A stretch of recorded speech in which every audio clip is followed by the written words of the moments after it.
Spring has finally arrived in Chicago. It is a gorgeous, cool evening here on the north side. Clear skies above. The wind is blowing straight out to center field, and we're set for Cubs baseball on WGN Sports. We welcome Cub fans from all over the country watching on WGN America, America's home for baseball. Great to have you with us along with Jim Deshaies. I'm Len Casper. The Pirates and Cubs matching up already for the 5th time this season. Pirates won 7-6 last night. No moral victories in this game, but if you're looking for a bright spot, Starlin Castro provided it. Yeah, indeed, he did. Rizzo was good last night. Bonifacio with another 3-hit game, but Starlin Castro with perhaps the best game of his career. First time he's ever gone deep twice in the same ball game, that's for sure. He picked on a fastball from Charlie Morton to drive this one into the left field seats. Not only was he good at the plate, but really good in the field too. Made a couple nice plays up the middle, and Charlie Morton tried the curveball next go around against Castro, a hanger, and he did not miss it. So a real nice turnaround for Castro after a sluggish start. Didn't do much in the series in Pittsburgh, but on this homestand he's been really, really good. He had been down in the 6 hole the last couple of games, including last night.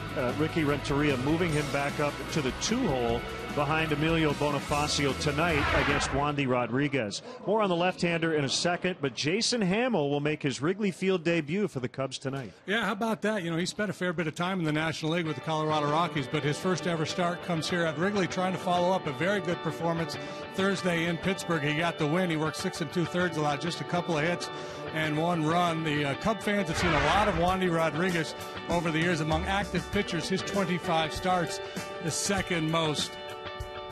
And for Wandy Rodriguez, he was not very good early, settled in as he took the 3-2 loss to the Cubs on Thursday. The Pirates can't find a way to stop Emilio Bonifacio. He's gone 14 out of 21 against them in 4 games. We'll have game 2 of this series next.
Best-selling lineup at your local Ford store or online at localfordstores.com.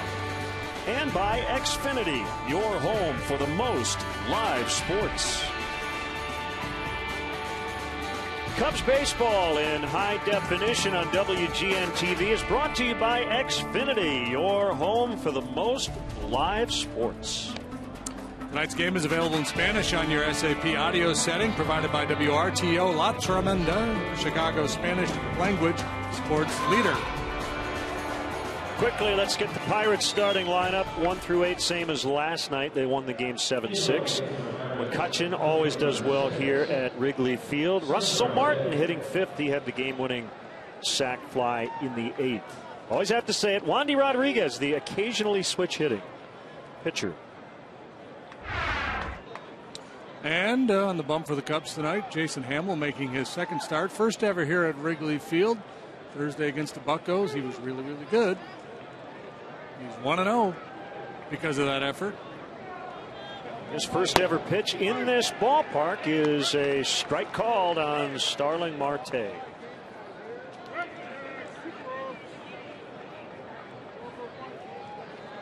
What a great night weather-wise.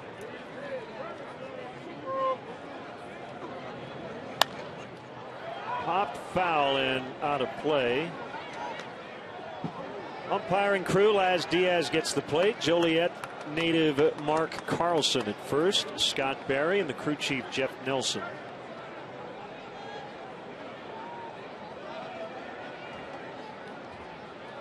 Just a notch under 60 degrees and a southwest wind, so it's blowing straight out to center as we get started tonight.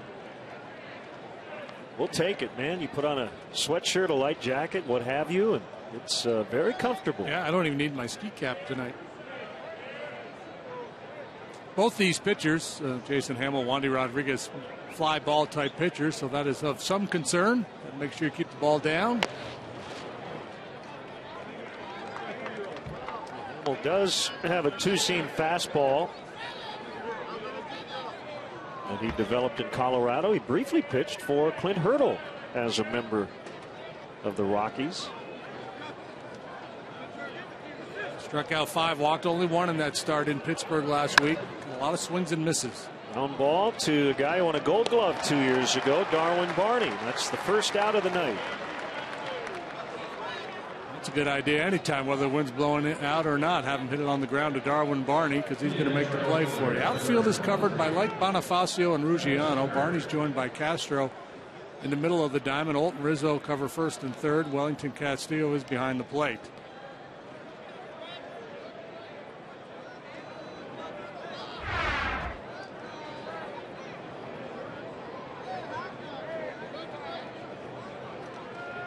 Now Travis Snyder, the right fielder, ball 1.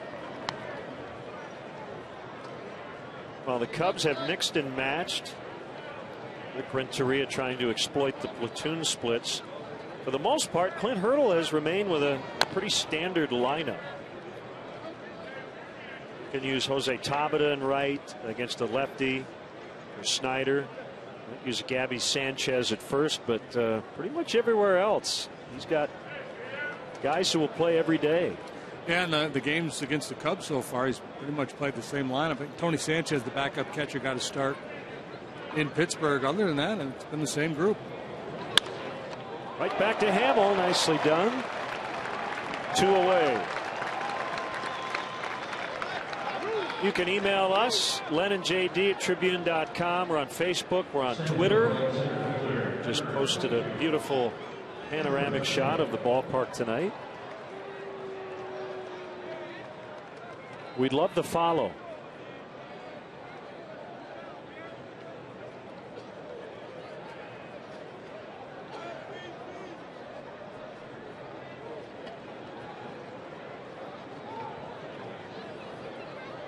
Here's McCutchen with 2 down, nobody on, and he goes after the first one. You don't see him do that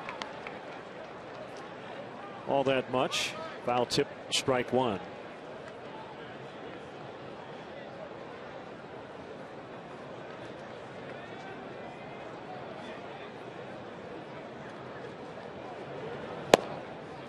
Low and away. McCutchen on base all night last night. 441 on base percentage. Slugging numbers not there yet for him, but they'll come. A couple of walks, a couple of knocks for him in the ball game last evening. Popped him up. Hammel doesn't see it, but he doesn't really need to because Barney does, and that's it for the Pirates. A quiet 1-2-3 start.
2014 Mazda 3 with seamless connectivity.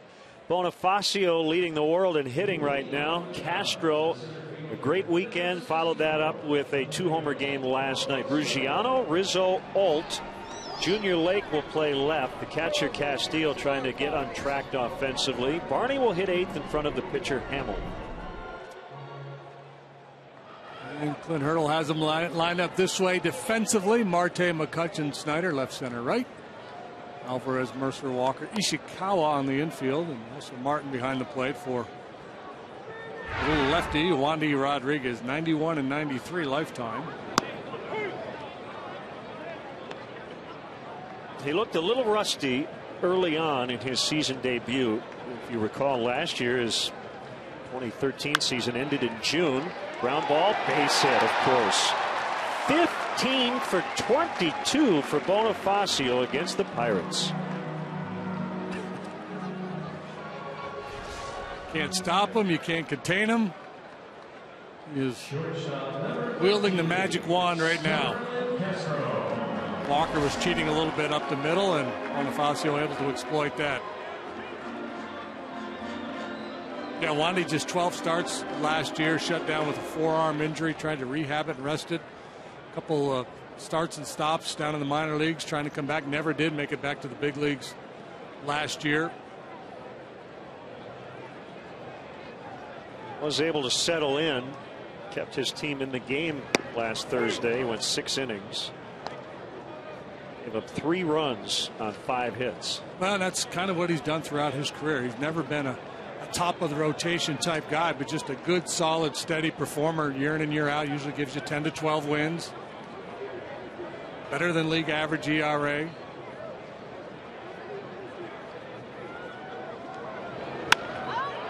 Hit pretty well out in the right center, but it's going to be caught. Little jump catch by Travis Snyder. And that is the first out. When Rodriguez has his good curveball working, it is a devastating pitch. And he throws that curveball about as much as anybody in the game. A lot of guys have a curveball, but it's usually their 3rd or 4th best pitch, usually not their best secondary pitch. Not the case with Rodriguez.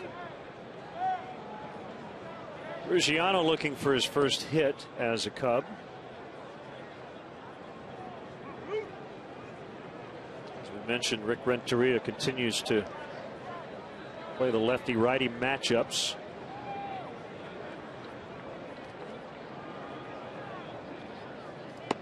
So what this lineup means, JD, is the Cubs have a lot of left-handed bats on the bench tonight. Yeah, it's kind of interesting. The Cubs bench exclusively left-handed, the Pirate bench exclusively right-handed.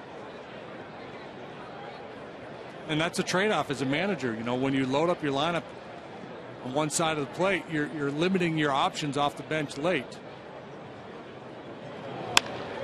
There's the first hit for Ruggiano. We'll see how far Bonifacio can go. Gary Jones is going to send him.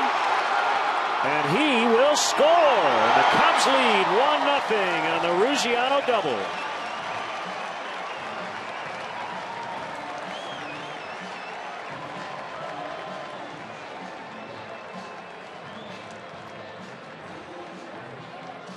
Ruggiano off the snide, his first knock of the 2014 season, and it's a big one, a run-producing double. Our Xfinity Speed replay shows Ruggiano buggy whipping one into the left field corner.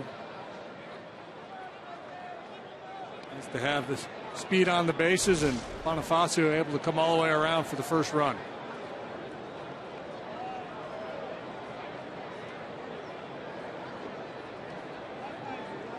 Now Anthony Rizzo has really hung in there against the lefties he's seen so far, including Tony Watson. He ended up with an RBI single off Watson to tie last night's game in the 7th.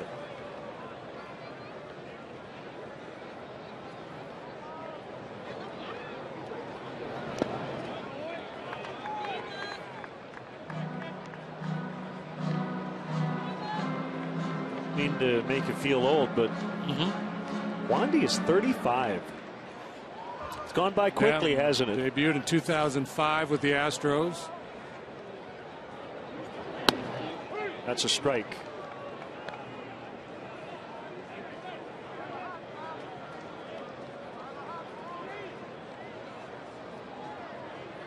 struggled early in his career in this ballpark. First 6 starts at Wrigley, he had an ERA of 6.68. His last 5 starts here, he's fashioned a 2.76 earned run average. Of course, the nature of the competition has changed too. The Cub teams that he was facing earlier in his career had a lot of firepower. If Derek Lee's watching tonight, he probably wishes he had a bat in his hand. He used to wear out Wandy Rodriguez. Yeah. Rizzo swings and misses and strikes out. Well, the Cubs were right-handed dominant at that time. Ramos, Ramirez, Alfonso Soriano, Derek Lee. Ramos is another guy who put up really good numbers against Wandy. Overall, 13 starts, 3-5 with a 470. As I mentioned, much better in the last 3 or 4 years than earlier in his career.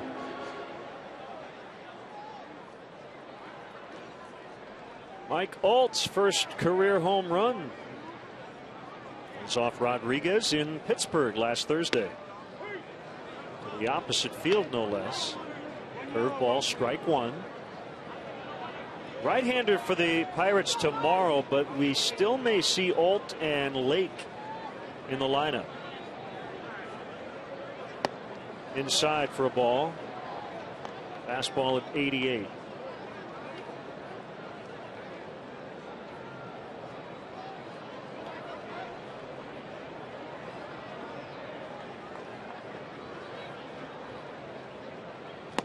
Swing and a miss. Now the repertoire is not the same, but would I be out of line in comparing Rodriguez a little to Travis Wood? They're both left-handed. They're both unflappable. They don't seem to let bad stuff bother them. They just kind of hang around. Yeah, and both, real big guys. That will be a fair ball, and why not? Giano tagged out by Alvarez. The Cubs get on the board first. It's 1-0 after 1.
Official beer of Major League Baseball. Great times are waiting. Grab some buds.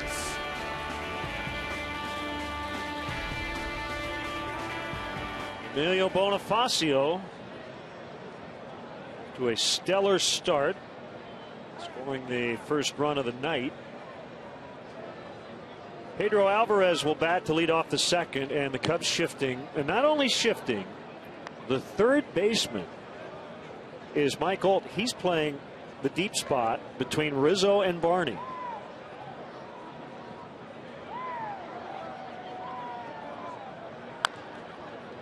To the mound, it'll be scooped by Castro, and he gets Alvarez by a step.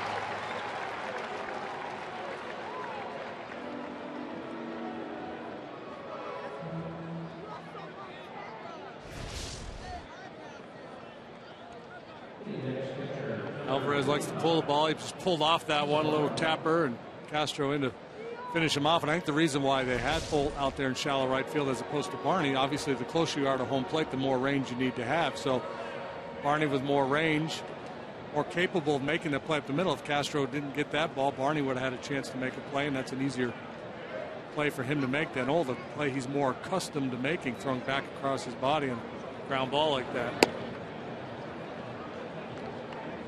Also, generally, the most uncomfortable player in the shift is the guy playing the deepest, because most infielders don't play as far out there as Holt was. So you leave two guys generally in their spots, and you move Holt. Yeah. As opposed to moving everybody over a spot. Keep two guys home and one guy out of position. Martin won the game with a sac fly in the 8th inning last night. 1 ball and 2 strikes.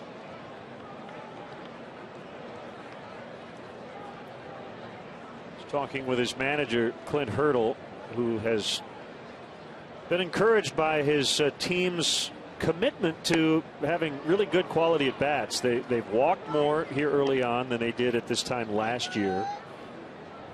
And the two guys in this lineup who always grind out at bats are McCutchen and Martin. And they have really set a good example for some of the other guys who are historically pretty aggressive in their approaches. 3-2. Now you're seeing it in this at bat. Yep. A couple of pitches that a lot of guys would have offered at. Martin's been able to lay off and work the count full.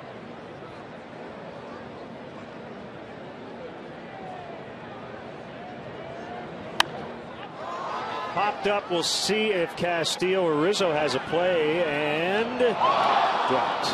No, I don't think either really had a good beat on it. The wind again is blowing straight out, so the ball that normally would be out of play ended up on the field of play.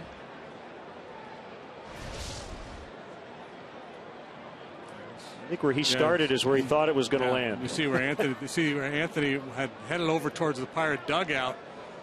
And by the time he realized that he was in the wrong spot, he couldn't get back in time to help Castillo out. Obviously, an easier play for first baseman than the catcher typically, but you got to find the ball first.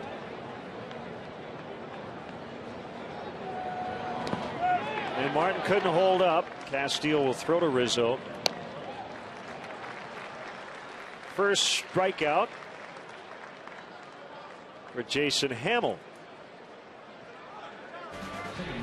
Tweet us your Cubs selfies. Take a picture of yourself on your iPhone or whatever device you have that has a camera. Hashtag WGN Cubs, and we hope to use it during one of our fan cam segments this season. So the wind direction kind of works both ways. When it's blowing out, you say it's awful for the pitcher. However, there are some foul pops that could be playable that normally would be out of play. And when the wind is blowing in, it helps the pitcher, but it also takes maybe a pop out to a first baseman 10 rows back behind the dugout.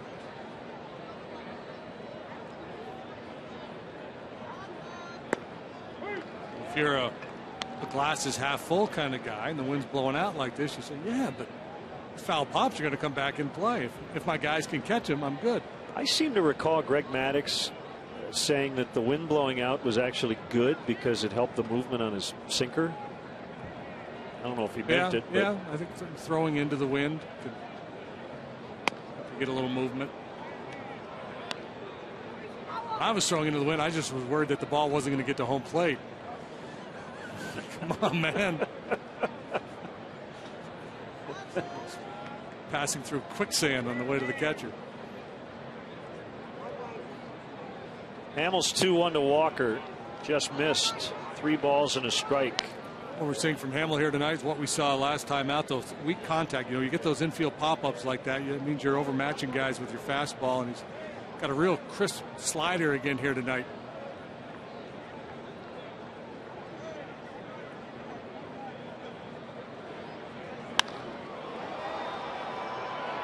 Lake had a little trouble locating the ball as we near dusk here in the Midwest. 1-0 Cubs in the second.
and Joint Institute. Jake Arrieta continues to work his way back from some shoulder issues. Kyuji Fujikawa also on his way back from Tommy John surgery, and James McDonald shut down in spring training with some inflammation. Illinois Bone and Joint Institute helping you move better so you could live better. Visit ibji.com. 0-1 on Junior Lake. Cubs lead 1-0. 5th game already of this season's series. First 4 decided each by 1 run.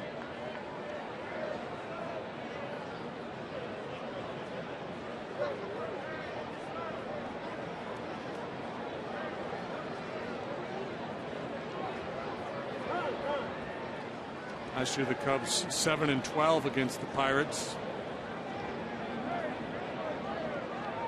including 4-5 here. But there were a lot of tight games between these two clubs last year as well.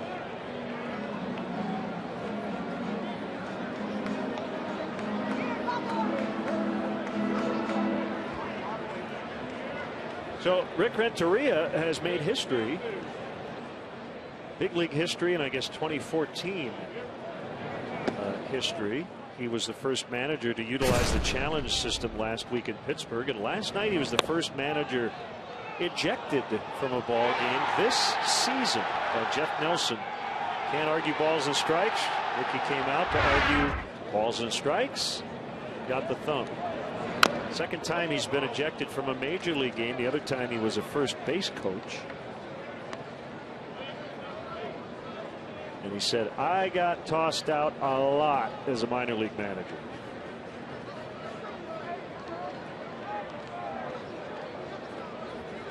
Fine isn't as heavy in the minor leagues.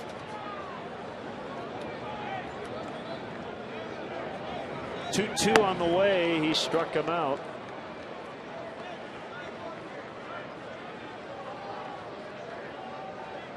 Celebrate 100 years at Wrigley Field all season long. The Cubs play one more against the Pirates. That's tomorrow at 1:20. The tickets are still available, including in the Budweiser bleachers. To purchase those tickets, visit Cubs.com. So change your plans. Come out to the ballpark tomorrow. Should be a nice day. We have the industrial matchup, Cole and Wood. Garrett against Travis. We'll have it for you right here on WGN.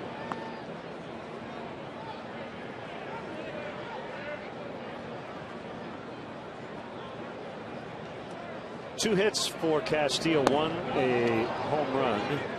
Caught him between there on the curve.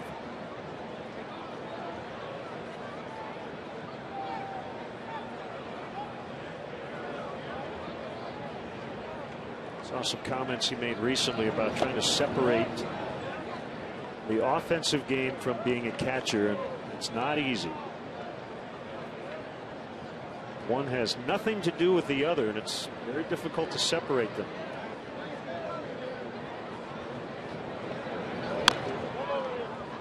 I wouldn't say it's easy to bat at this level, but compared to being a catcher, probably feels like it is. Yeah, well, and I think the work comes in when you have to catch. Yeah, and I think it can be a blessing and a curse, right? Because there's a lot of work involved in preparing the game plan and having to shepherd a pitcher through a ball game. Starting pitcher that you're hoping to get through a lineup at least 3 times. A lot of thinking that goes on with it. The good news about that is if you are struggling at the plate, you can still contribute in such a big way because of what you bring defensively.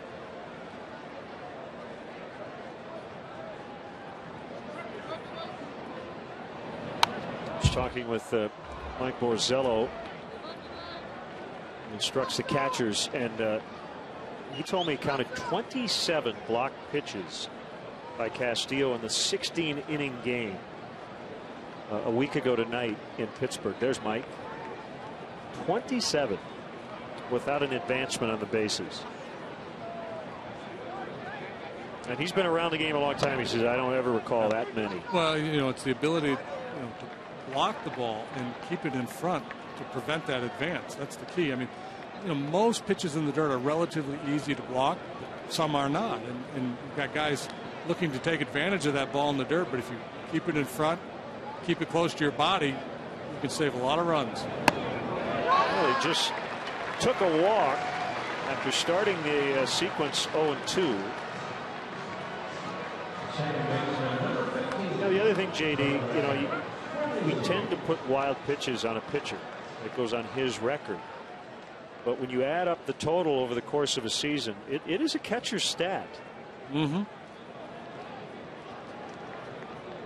Think about it. The best catchers should be able to limit a pitching staff's wild pitches compared to the rest of the league.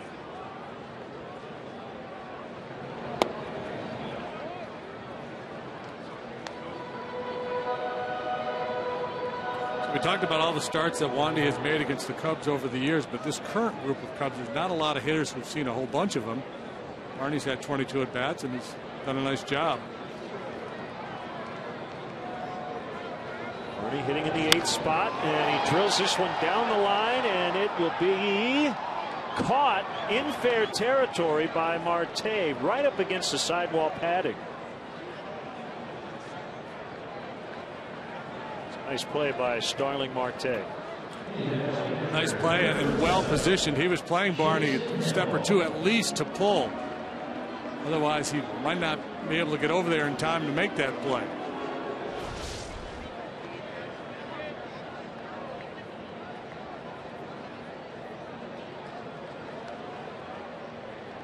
The great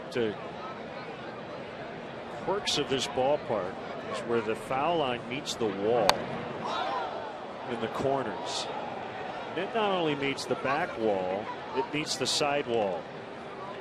I'm sure when you were in junior high, you had a gym with the hoop and about 2 feet before the wall. I used to referee when I was in the minor leagues. I refereed basketball in the offseason. A lot of small gyms like that in northern New York. The foul line was the timeline, and you had to kind of move people out. Hey, we got to inbound the ball here. Pick your legs up so we can pass this ball in.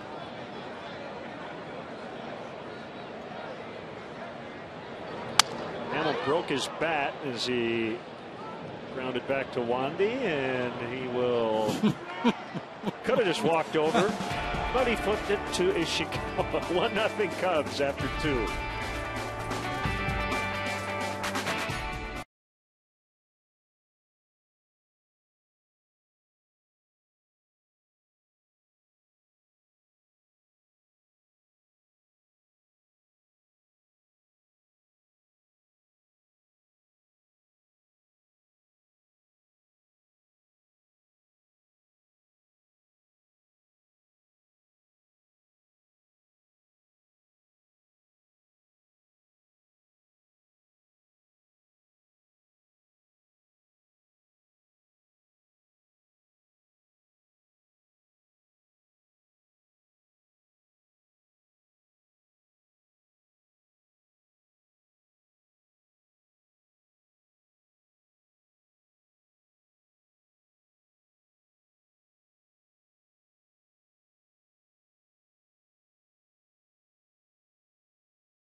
Well hit, deep to right, back, high, it's all over. Willie Smith just homered. The Cubs win the game. On this date, 1969, and for more on Willie Smith's big home run, go to Len and JD's baseball blog, WGNTV.com, sponsored by Jeff Vukovich, your nationwide insurance agent serving the area for 36 years. Join the nation. Contact Jeff at jeffvuk.com. Nationwide is on your side. That was before the basket was installed here at Wrigley. Travis Ishikawa will start it in the third. 1-2-3, 1-2-3.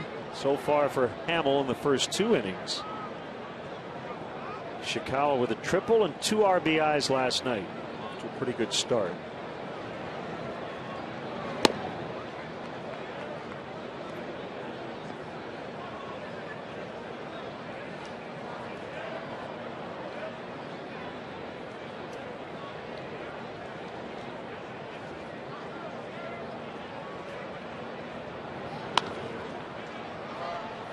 Short center, good read by Castro. He got out there quickly and on the back pedal makes the play.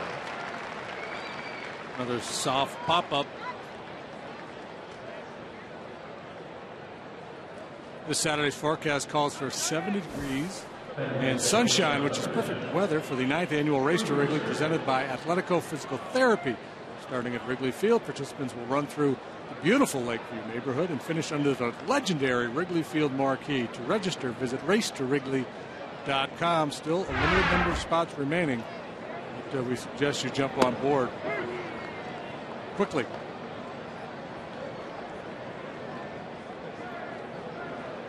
Here's Jordy Mercer. Pitchers on deck. That's Rodriguez. So we talked a lot about the Pirates last week in Pittsburgh, the season opening series. Last year, their first winning campaign and playoff berth since 1992. Clint Hurdle, manager of the year. He and the GM Neil Huntington recently got contract extensions. Expectations internally and externally for the first time in 2 decades very high going into this season. And a lot of people wondering, can they sustain it? And it is very early. They're 7 games in. They're 5-2. But you know what, JD? So far, looks like the same team from last year. We don't know how it's going to play out over 162, but the 94-win team is largely intact. Well, a big part of their story last year was the bullpen, and the bullpen figures to be very good again this year.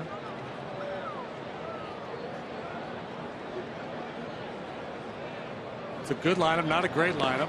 If they pitch well, they should score enough runs. Second strikeout for Hamill. Full season of Garrett Cole should help. Same for Wandy Rodriguez. If he could stay healthy and make 30 starts, he could be a difference maker. Marte is a year older. And if they need a jolt, they got that kid Polanco down in the minor leagues. He's supposed to be a stud. And then the other part is, what sort of value do you place on a team that went through it last year, got over the hump, and got into the playoffs? Because that was a question that was asked until the day they clinched last year. Well, the previous 2 years they were good before August, but those 2 collapses were epic. Lost to the Cardinals last year in the division series after beating the Reds in the wild card game. Club to left. Lake has to go back on it, and Hamill, one time through the order, has not allowed a base runner.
Log on to WGNTV.com right now. Click on the WGN Sports Game Zone banner and connect to all the up-to-the-minute stats and info while watching at home. Game Zone sponsored by The Great Escape, pools, patio sets, play sets, hot tubs, and more.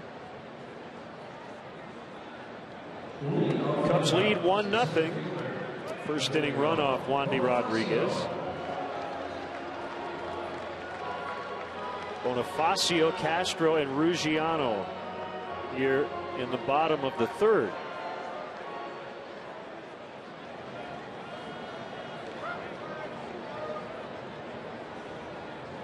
We were talking earlier about Wandy Rodriguez and his unflappable nature out there in the mound. That wasn't always the case when he first came up, first couple of years in Houston.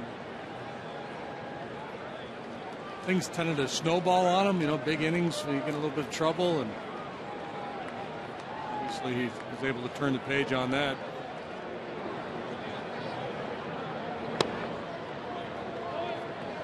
Want to know on Bonifacio, single and a run, average up to 5.29. He already has 18 hits. This is the 8th game of the season. So he's had a 1-hit game, 2 2-hit games, a 3-hit game, a 4-hit game, a 5-hit game.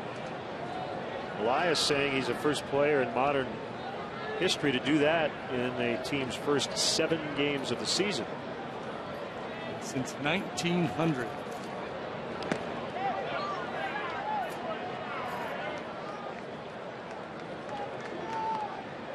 I mean, if I'm sitting at home watching the game, JD, and I played in the National League in 1899. I'm what, 135 years old. I'm a little aggravated that I'm not considered a modern ball player. Yeah, you're an old timer. Missed it by a year. 2 hops. Mercer will get Bonifacio.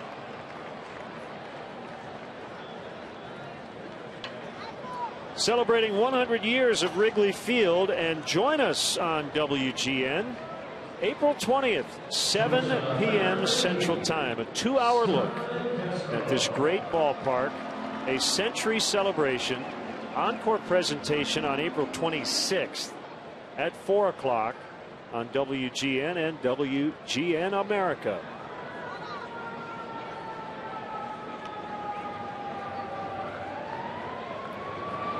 Castro, ground ball into left and a base hit.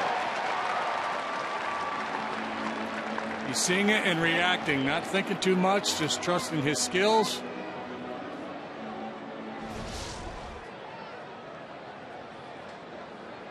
And he has a little cutting action on that fastball and maybe trying to get it in on Castro, but he got the head out. And boy, last year you just didn't see him pull the ball very often with authority. This one well struck. Yanks it through that hole. Stay hot, young man. Ruggiano with an RBI double in the first inning. First hit of the season. Strike called on the curve. Consistent around 74 to 76 miles an hour. We talk so much in the game about fastball command for Wandy. Curveball command is a big part of his game. The ability to start it high, drop it into the zone, and then when he gets ahead of you, he'll drop it in front of home plate, looking for a swing and miss.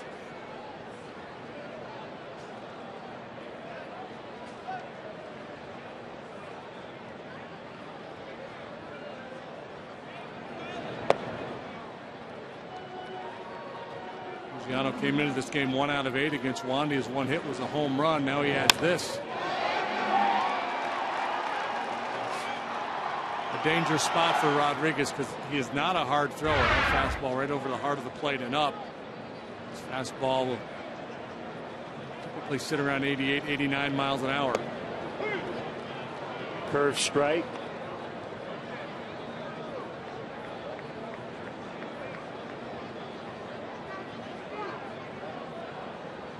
I mean, he's 41 pitches into his start. He's probably thrown more curves already than most guys would throw in an entire night.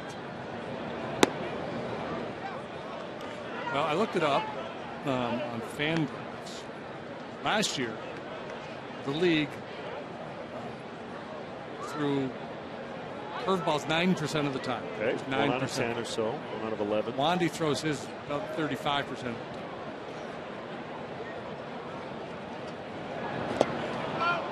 He gets Ruggiano on that curve. Of course, those numbers are skewed a little bit because there's not a lot of guys that throw curveballs. There's plenty of guys that are just fastball slider guys that change up.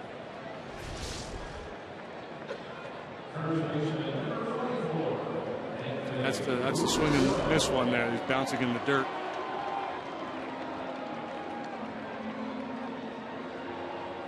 Now Rizzo, he struck out his first time up. 3 consecutive multi-hit games coming in.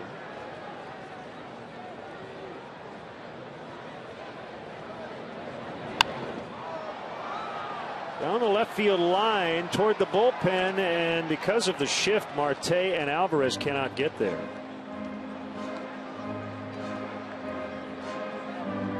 What that tells us is that Anthony does not hit a ball in that area very often, because if he did, somebody would have caught it. Yeah, and that's where the shift becomes quote unquote vulnerable, because they're deployed where he most frequently hits the ball, but you can get beat by a pitch, just hit a little flare the other way and end up with an extra base hit.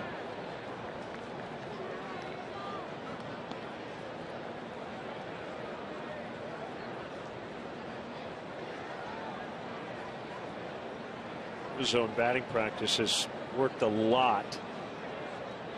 His opposite field approach.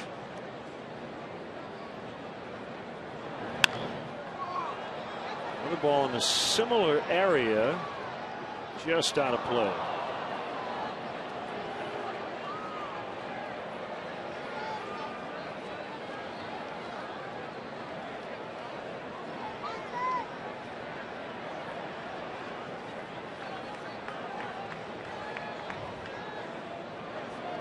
Final year of Rodriguez's contract. This is his player option year, $13 million. 5.5 of it made by the Astros, his former club. That ball dunked out in the left. Speaking of opposite field approach, just flicked it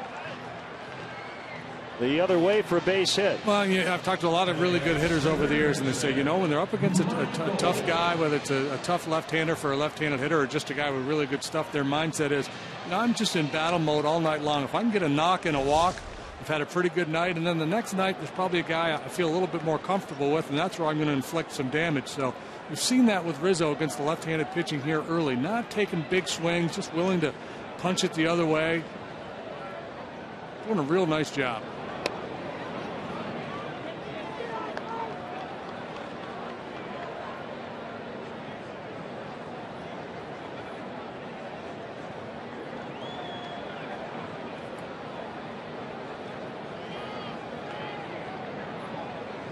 The 1-0 to Mike Alt is way high.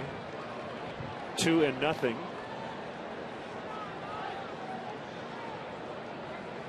Is there another UConn basketball game tonight? I think so. They would win. I think they're all out of teams. Maybe there's a club team. Mike Alt, pretty happy about that as an alum.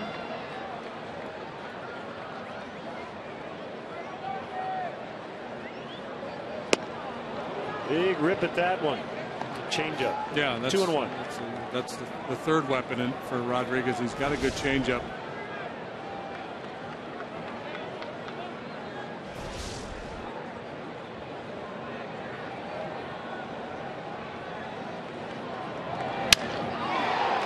To Alvarez, and he will beat Castro to third. As the Cubs strand a couple. After 3, it's the Cubs 1 and the Pirates nothing.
Yes, this is for corporate gatherings, family reunions, and bachelor or bachelorette parties. Individual and group tickets are available for all games.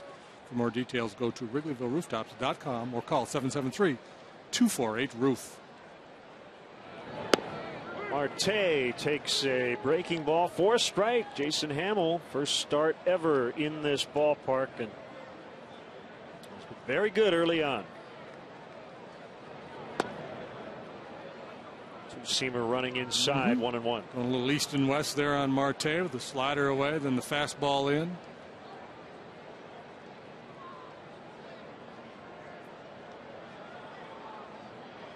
Doesn't waste any time.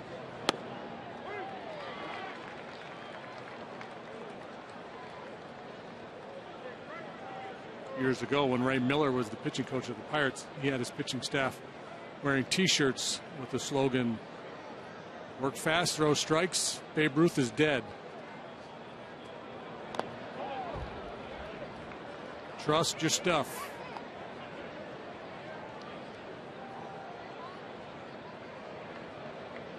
Hammel from Washington State, Port Orchard, his hometown.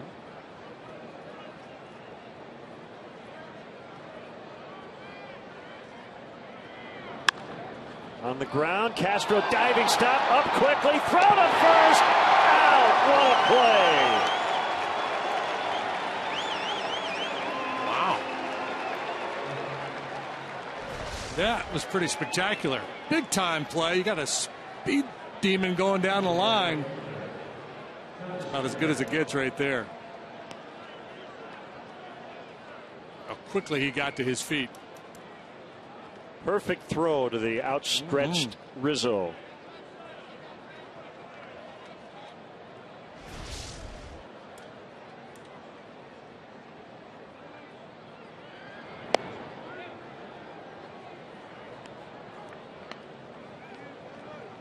Castro building a nice little highlight tape here the last couple of nights at the ballpark.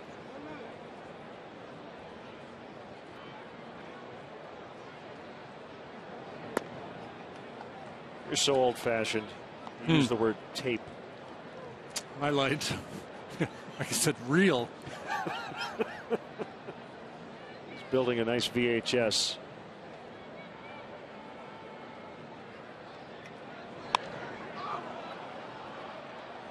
Who wants it? Castros wants everything. Yep. Yeah. Let's step aside and see what's coming up on WGN.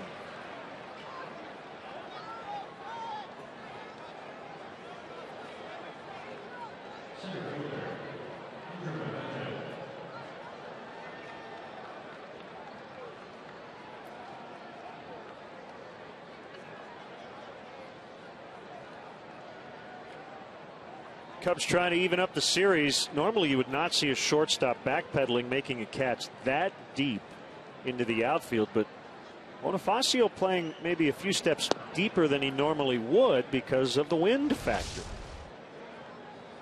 And Bonifacio could have run him off that ball, but Castro, he's feeling it. Calling it, yeah. Just get out of his way.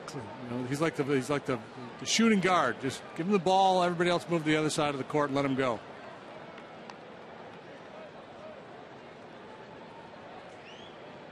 Well, I've heard the game called democratic because everybody has to bat, but I guess defensively it's not. It can be a dictatorship. I'm taking all of them. Now, usually, outfielders take priority over infielders on pop-ups, those tweeners.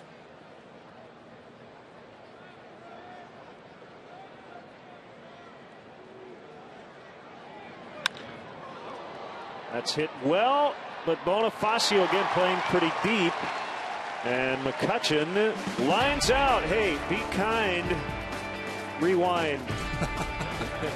1-0.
to thank Staff Sergeant Stephen Posdal, along with all of our servicemen and women, for their selfless dedication, courage, and sacrifice in protecting our freedom and defending this great country.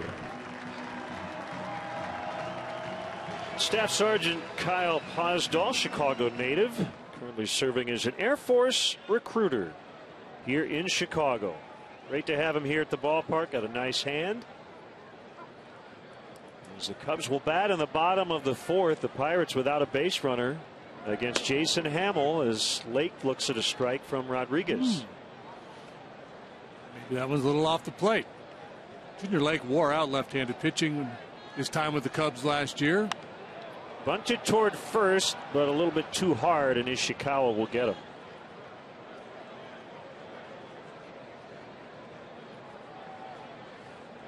If you get that out towards second base, you got a chance.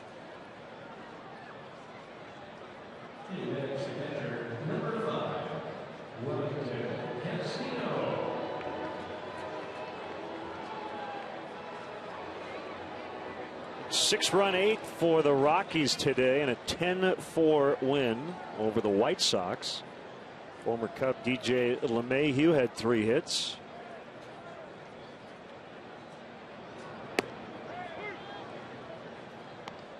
So the Rockies won 2 of 3 in that series. 3 hits for Charlie Blackmon, who's hitting .471. Michael Kadire .415. Cargo's hitting .389. Yikes. We're going to score some runs.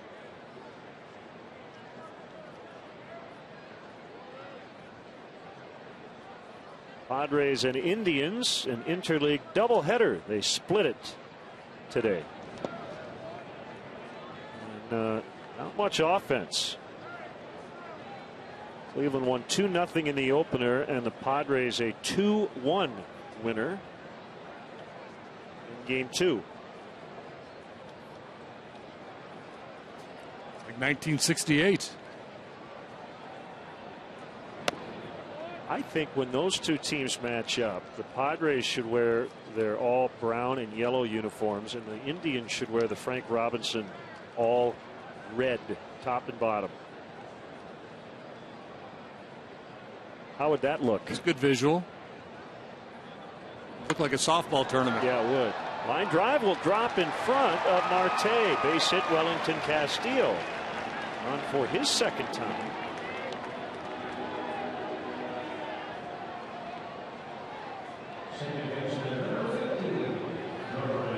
Andy Rodriguez still looking for his first 3 up, 3 down inning. A lot of base runners for the Cubs. They've only been able to push 1 across, and the way Jason Hamill's going along, they might not need many here tonight.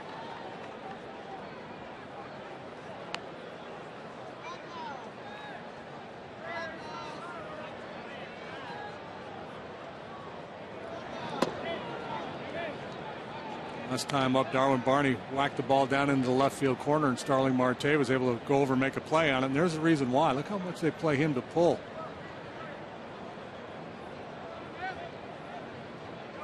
.10 is down. The lefty on the mound there. Spray charts indicate that Darwin's much more likely to hit the ball down the line than in the gap. And of course, when you've got a guy with the speed of McCutchen in center field, you can allow your left fielder to cheat a little bit more towards the line.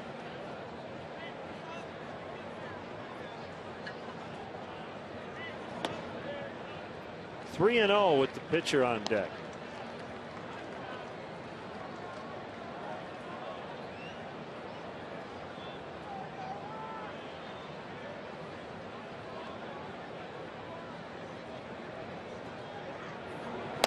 Wow. Ball 4. Well, the Reds, a much needed win today in St. Louis, 4-0 the final.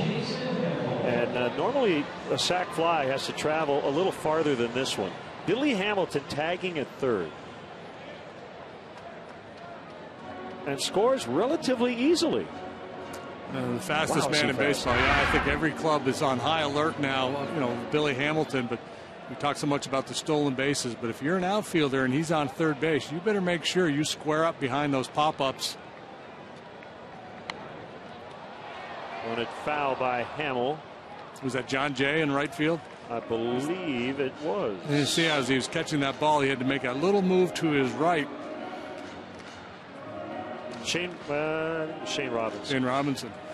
Anyway, so you got to make sure you're square up behind that ball and have everything headed towards home plate, no matter how deep or how shallow you are.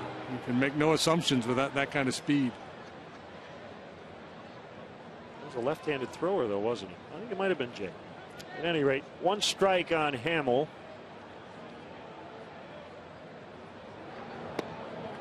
Pulled the bat back in time on the curveball. 1-1.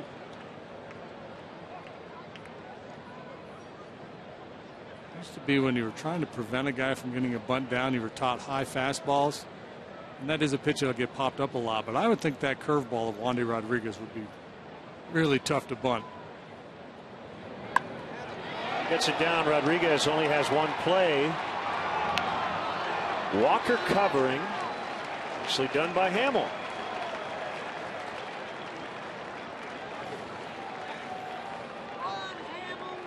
All right, so if the Padres and Indians did a little throwback.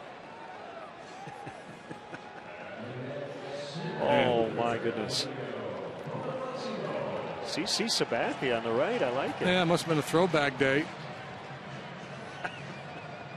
And who's that? The 70s. Who's that strolling out of the Padre? That's not Winfield. Is it Winnie? I like the white shoes. Yeah. It's a good look.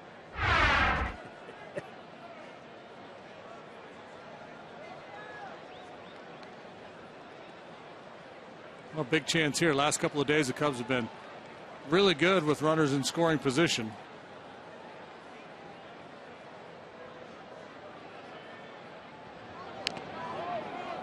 Just got a piece of it. Single in the first and a run. Ground out in the third. Pirates actually intentionally walked Bonifacio over in Pittsburgh.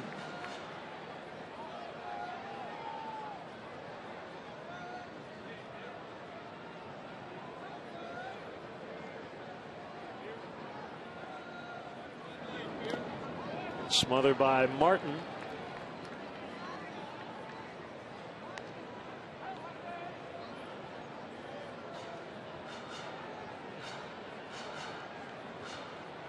And Bonifacio, you know, he's not the type of hitter who typically has to concern himself with thoughts of, well, there's a base open, they might be pitching around me here. That's not who he's been throughout his career. Right now, though, we will a Keeler.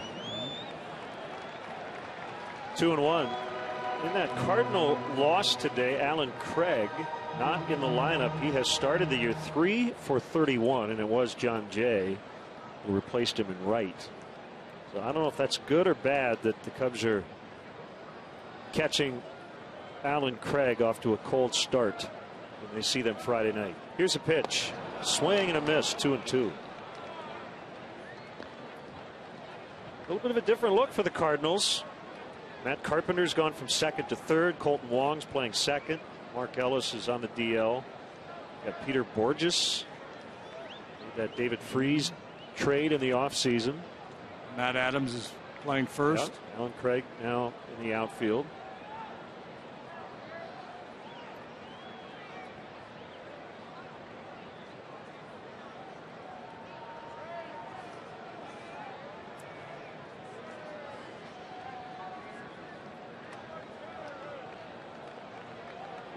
Pitcher and catcher will discuss. Coffee talk. Discuss. So maybe my favorite thing of the baseball season happened in San Francisco yesterday. Opening day. And you may remember Miles Scott. He has undergone treatment for leukemia. And a few months ago played Batman, saved the city, and they brought him to opening day to throw out the first pitch in the Batmobile and everything before their game against the Diamondbacks yesterday. I love the fist pump. That's just awesome. It was through the Make-A-Wish Foundation in November. Swing and a miss. Bonifacio strikes out to end the inning. We go to the 5th. 1-zip Cubs.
Stay tuned. The 7th inning stretch coming up a little later on. Brought to you by Budweiser, the official beer of Major League Baseball. Great times are waiting. Grab some buds. Former Cub outfielder Gene Heiser.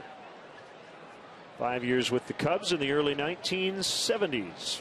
We will enjoy that conversation and his rendition of the stretch coming up.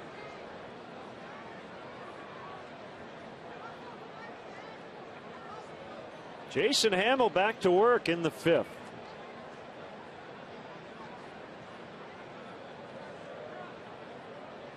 Everybody trying to get on the same page here. He's faced the minimum through 4. Not a lot of good contact from the Pirates. McCutchen did line out to deep center to end the 4th.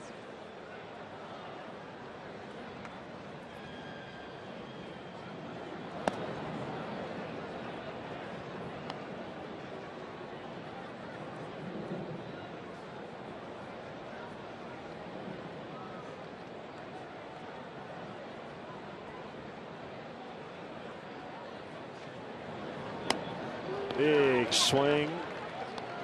A miss to make it 1-1. Alvarez has hit 88 home runs as the Pirates' third baseman. Only one Pittsburgh player all time as a third baseman has hit more.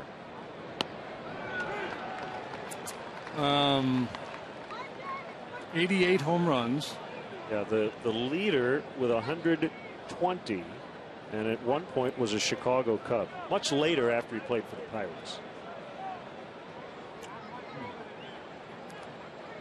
What era are we talking? Deep left, leg back, and gone. That's 89 now for Alvarez, trailing Richie Hepner. Oh, yeah, Richie Hepner. That's the first hit for the Pirates, and it leaves the yard. Perfect game, no hitter and shutout gone with one mighty swing by the man they call the Bull, Pedro Alvarez. Big time power, hit 36 home runs last year. They were trying to go in. You saw where Welly was set up, but that two-seam fastball ran back out over the plate a little bit, and he just muscled it into the seats.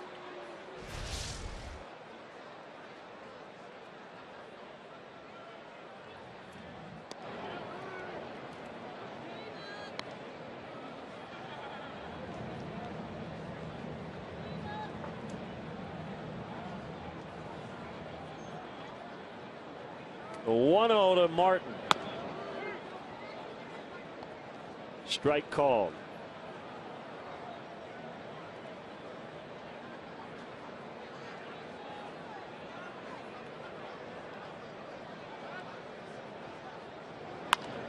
On the ground, it's Castro, the shortstop. He's had a busy night.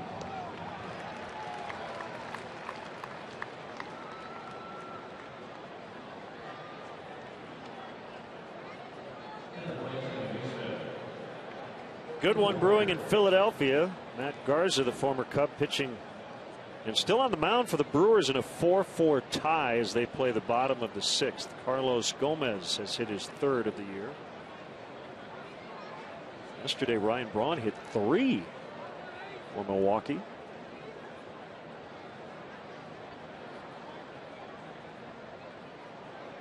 Bryce Harper with his 1st of the season.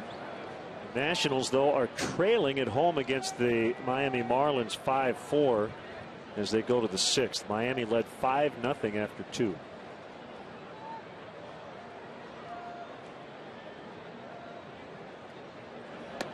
Up and in on Walker.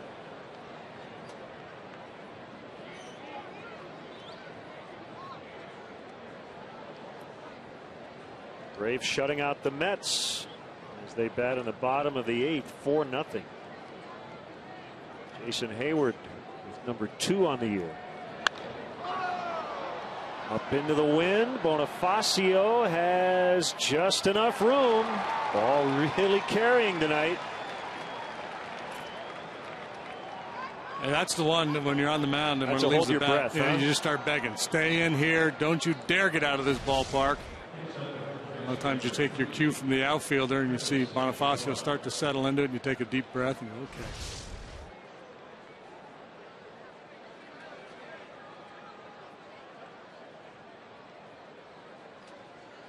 Jason Hamill pitched in Colorado, so he's not going to be intimidated by any ballpark. Popped up. Castillo is over, and he just can't get there.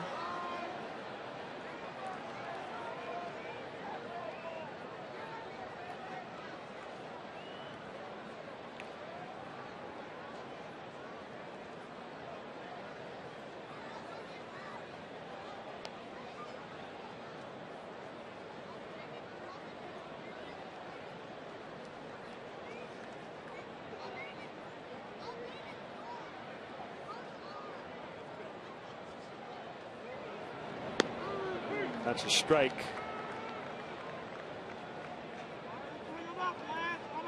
So I haven't asked Jason, but I know he has a son named Beckett, and it looks like it says Beckett William on that glove.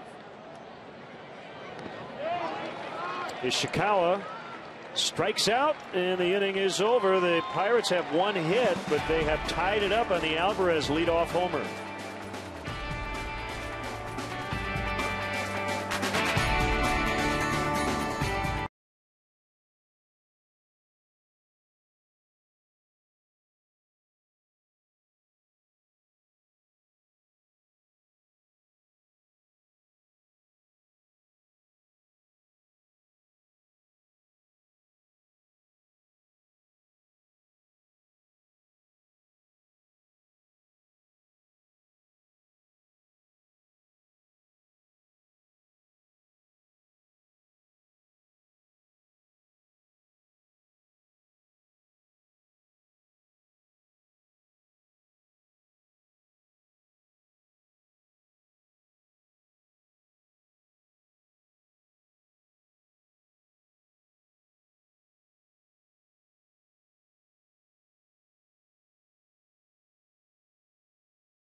We'll wrap up the series in homestand tomorrow on WGN, 1 o'clock for the leadoff man, and then we're off to St. Louis. Night game Friday, day game Saturday, back on WGN on Sunday. Ford, go further in any one of Ford's many fuel-efficient vehicles. Check out America's freshest lineup at your local Ford store or at localfordstores.com.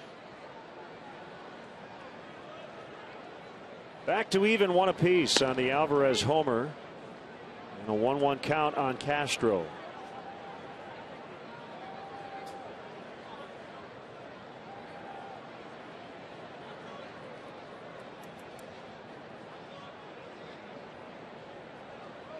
Pitch.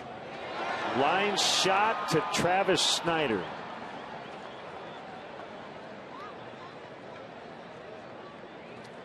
A little pitch away, play away on Castro here. They were bunching that alley in right center with McCutchen shading and Snider off the line. Stays back pretty well on that curveball, hits it hard. You see right about here, he realizes that the play is going to be made, and he just starts to make that right turn and head back to the dugout. Well, here we go. We talked about the wind early on. Thought it might be a night where there was a lot of points put up on the board, but the pitchers have been able to nullify that. Good work by Hamill and Rodriguez so far this evening.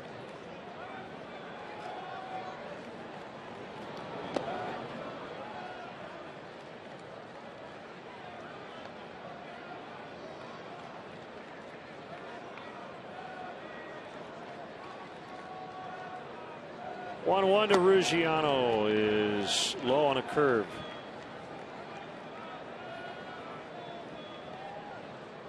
You know how we always complain about base runners diving into first base going down the line?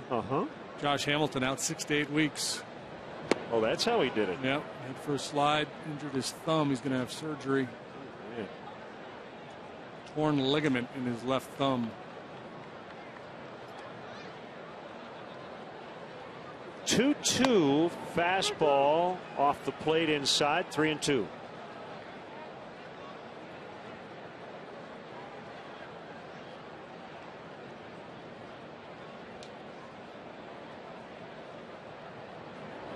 Swing and a miss. Wondered if he'd go back to the changeup. He did, and it was a good one.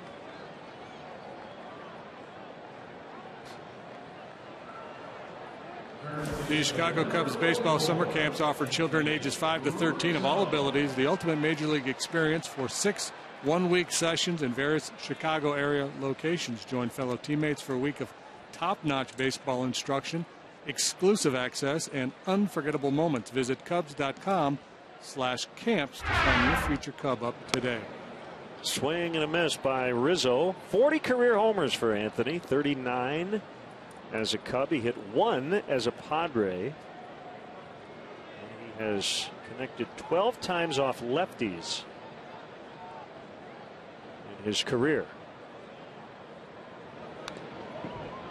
More aggressive this time around. As you mentioned before, a little bit of a two-strike approach.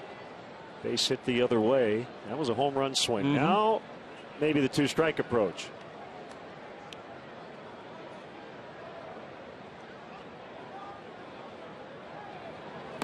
Outside for a ball. Yeah, absolutely. You know, now you're thinking about just keep the line moving, extend the inning.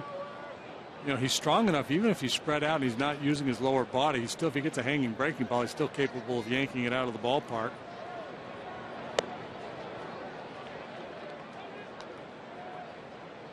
Got a guy on deck and Mike Holt who has the ability to knock the ball out of the yard. So that's the key. You know, you don't put it all on your own shoulders if you're Anthony Rizzo.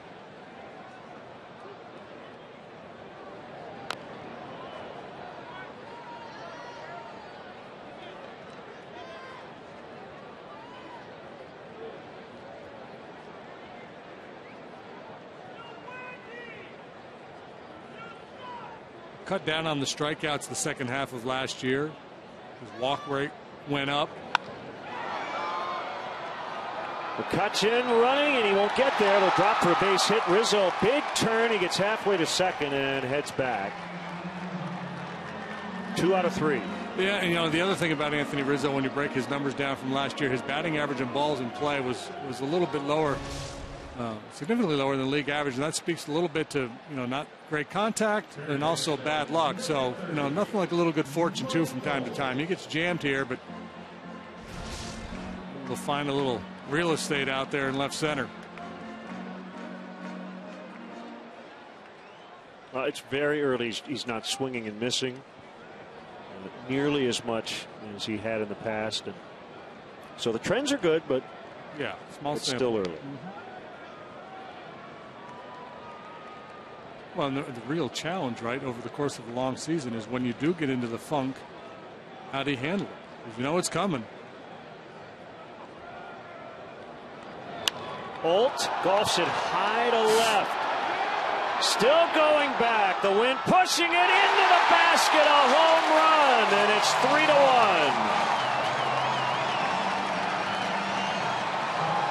Exactly what I was talking about. Rizzo with 2 outs, staying in the at-bat, making something happen, and then Holt delivering the fly ball home run. His second long ball of the year, both coming off of Wandy Rodriguez.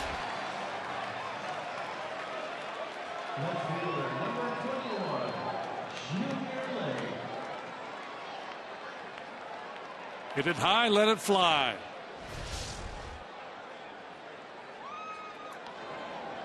All this happening after 2 are out.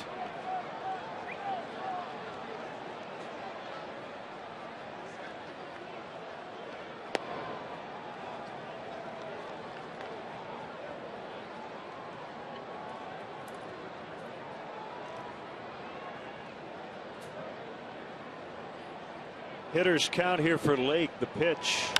He drives it to left. Way out of here. Hello, Waveland.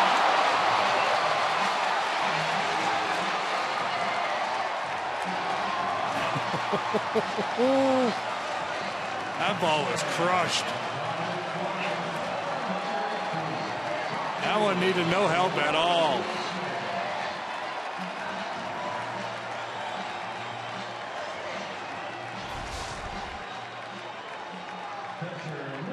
Whoop, trying to go down and away, and belly button high, and see you later. Oh, that's a pretty swing.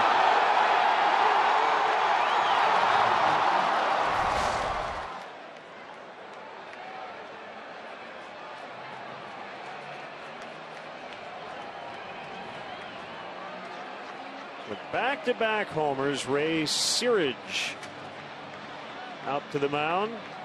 Tell Wandy Rodriguez, don't let him hit another one.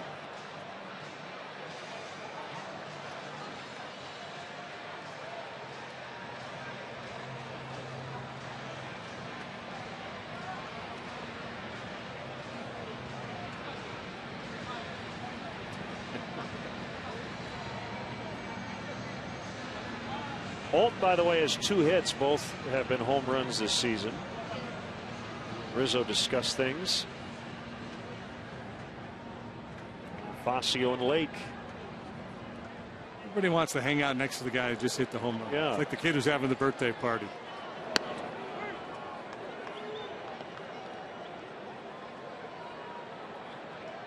Genmar Gomez, right-hander, just starting to play catch. Right field, this ball slicing toward the corner. It's going to land fair. Castillo motoring around second, and he's going to stop there with a double. Starting to tee off on Rodriguez here in the 5th inning. Castillo came into this game hitting .095, so not a lot of things had gone his way, but a nice night tonight. Walk, single, and now this off-field double.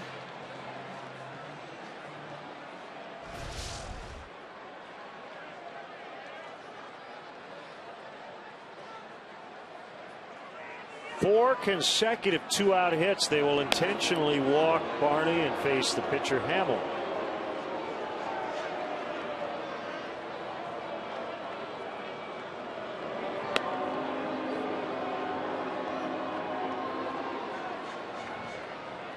Cubs got off to a terribly slow offensive start. They scored 8 runs in their first 5 games combined. They got 8 runs in their 6th game. They scored 6 last night. They got 4 tonight.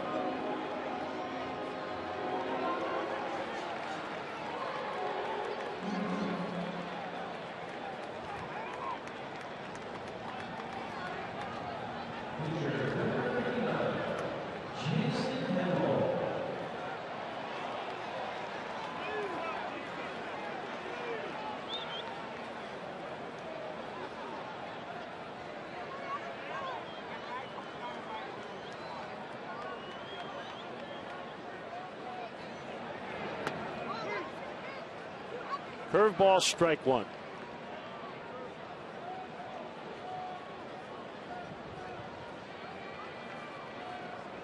Choke up and try to punch one over the infield. I should note, and Olt and Lake going back to back. What did I say earlier? They're probably both going to play tomorrow.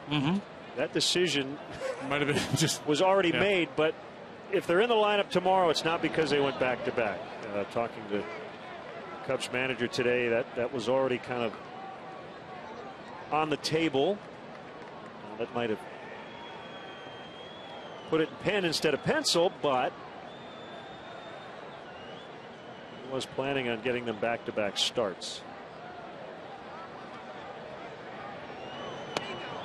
Hamel strikes out, but he's got a 3-run lead. Back-to-back homers after the Rizzo single. Olt using the breeze. Lake trying to hit one to Evanston. It's 4-1.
You would imagine there would be a few with the wind blowing straight out. Pedro Alvarez has the Pirates' only hit that tied the game. Cubs came back. Olt and Lake with consecutive home runs, and the Cubs lead 4-1. Start something special with great leases and low financing on a new Honda. Visit shophonda.com or visit your local Honda dealer.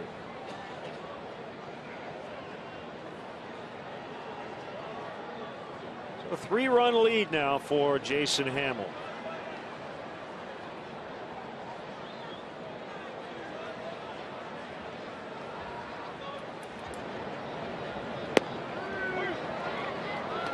Slider strike on Mercer. Happy first birthday to Grady Jack Gurrell. Already a Cub fan for life.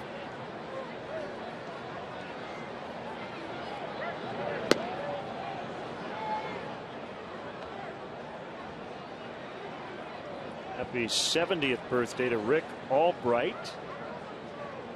He's here 62 years a Cub fan. Son and daughter here to celebrate with him tonight.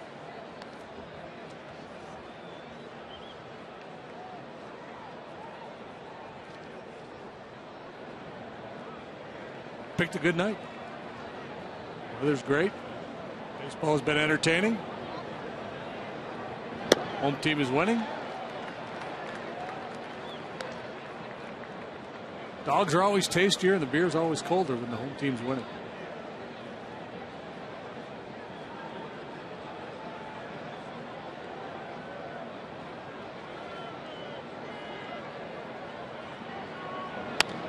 Ground ball up the middle.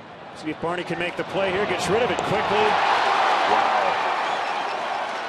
He and Castro with excellent plays to rob Pirates of base hits. Castro got Marte. Now Barney ranging far behind the bag to get Mercer. This is beautiful play.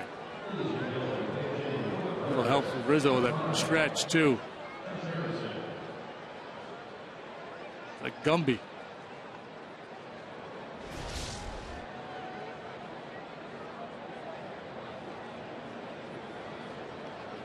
Josh Harrison batting for Rodriguez, who went 5 innings, gave up 4 runs on 9 hits.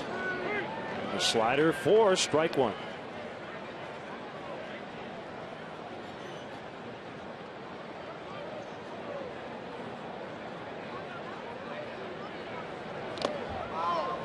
Hamill is in a real nice groove. He has been all night long, but the guys are hitting the ball out of the ballpark, making plays behind you the way the Cubs have tonight. Just gonna jump on and ride that wave.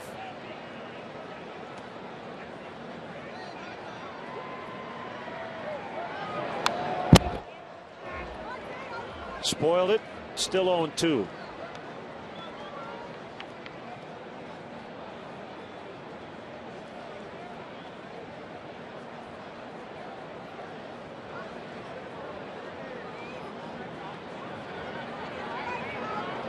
Up and in.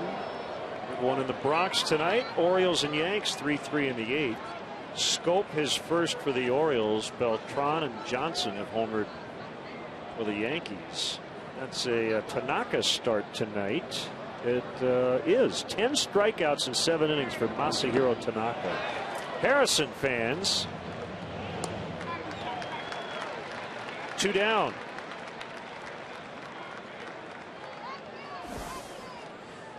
The Cubs encourage the use of public transportation. And how about riding your bike to the ballpark? They have a courtesy bike check located near the corner of Clark and Waveland. And for drivers, the Cubs provide free parking and shuttle services on night and weekend games from 3900 North Rockwell.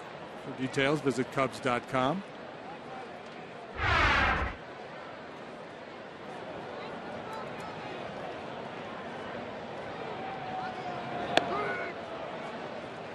Fun night to catch if you're Wellington Castillo, because Hamill has been very crisp with his pitches and his location's been outstanding. So when you say, hey, I want a fastball in, generally he gets it there. Slider down and away. He's been able to hit his spots.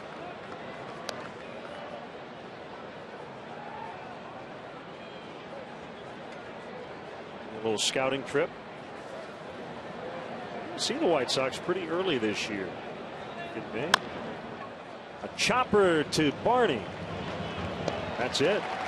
Pirates done quickly in the 6th. Cubs lead 4-1.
Excellent pitching tonight from the starter, Jason Hamill, and the Pirates go into their bullpen. It is right-hander Jenmar Gomez. A guy that can give Clint Hurdle multiple innings if need be. He worked as both a reliever and a starter last year. Fastball slider change.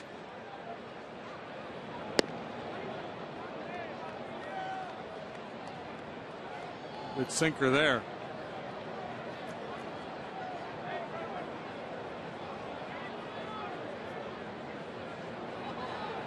So 1-0 pitch, it's outside. 2-0 on Bonifacio.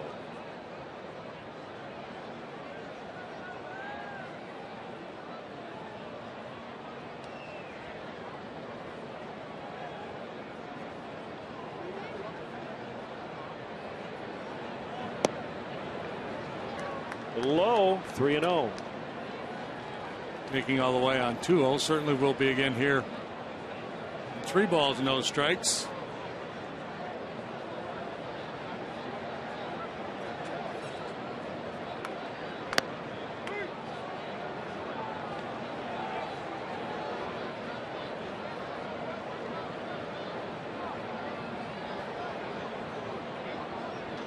They're content to hit the ball the other way, just slap it around the field. Every now and then he'll try to hook one into the right field corner. Well, he drills that ball out of the deep left center.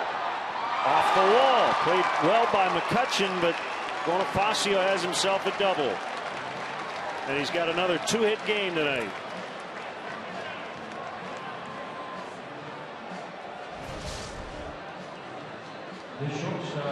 Gomez at the mercy of the count, challenges with a 3-1 fastball, and Bonifacio here, first week plus of the season, just has not missed many of those.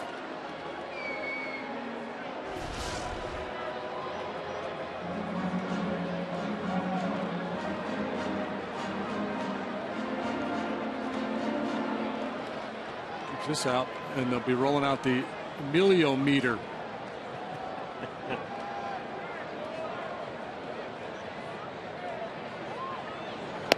Swung on and missed.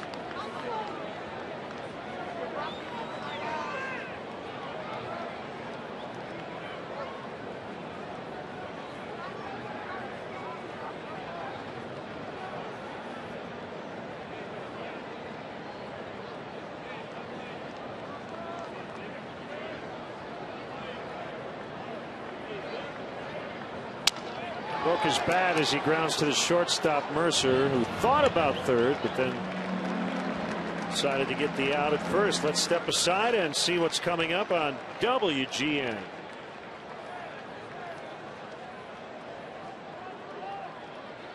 Right fielder, number 20, Justin Ruggiero.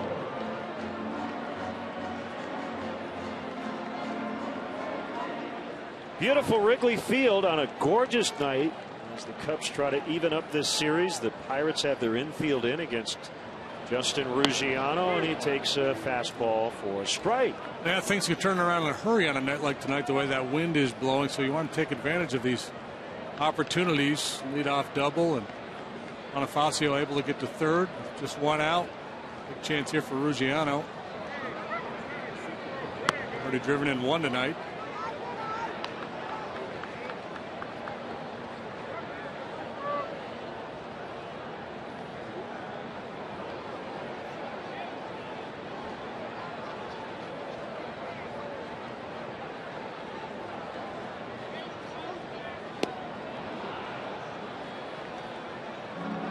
Overly aggressive here in an RBI spot, chased a bad one, and now in a 1-2 hole. Yeah, I think he was cheating looking in there.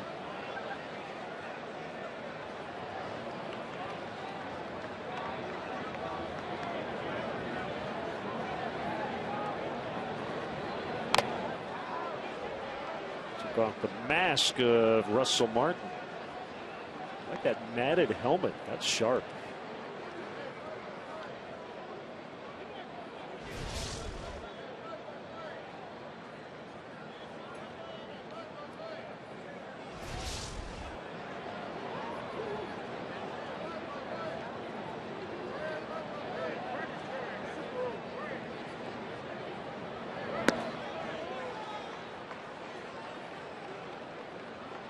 Giano went after that bad breaking ball earlier, so the Pirates thinking, well, maybe he'll do it again with 2 strikes. 2-2. Yeah, he struck out twice tonight swinging, and that's his profile. He's an aggressive hitter. When push comes to shove, he's usually hacking.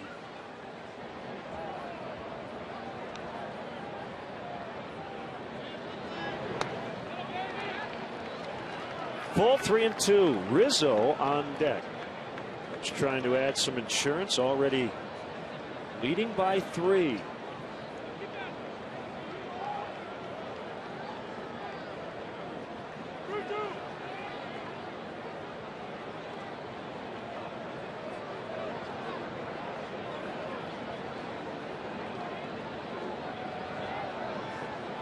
The kick, the 3-2, he walked him.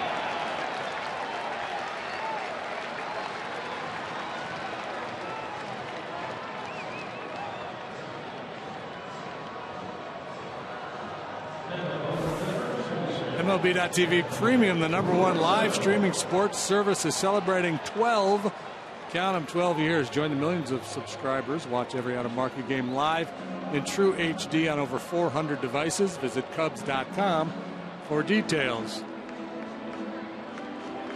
Giano able to lay off and work the walk. And now big chance for Rizzo. It's like he made that mistake early in the count and then said, I'm not doing that again. It paid off. Low on Rizzo. 2 for 3 against the lefty Rodriguez.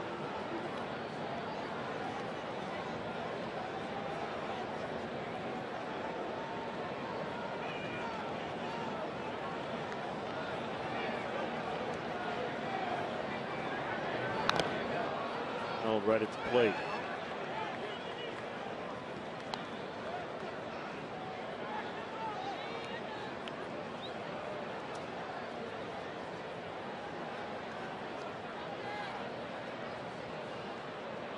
Gomez with that sinker. Pretty good ground ball guy.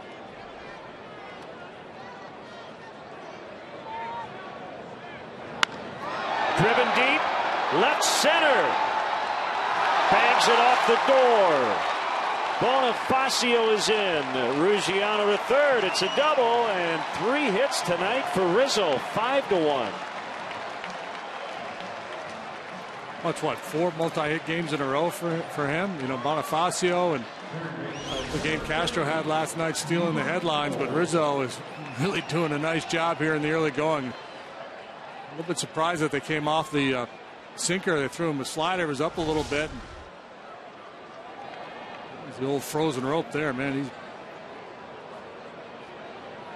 one-ironed that one off the wall. Infield brought in, second and third for Mike Olt. 5-1 Cubs.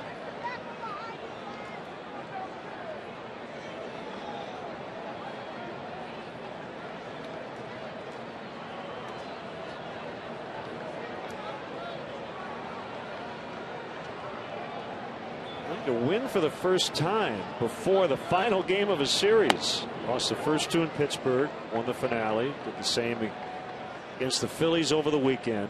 Dropped the series opener last night. They lead tonight here in the 6th.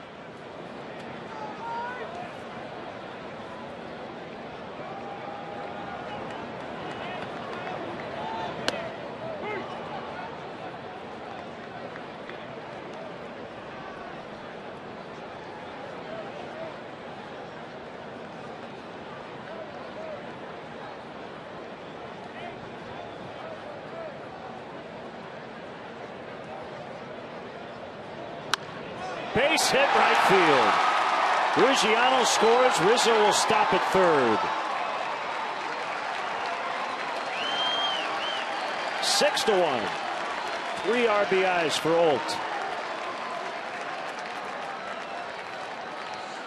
He's a real slashing swing, doesn't he? Another rocket off of Gomez.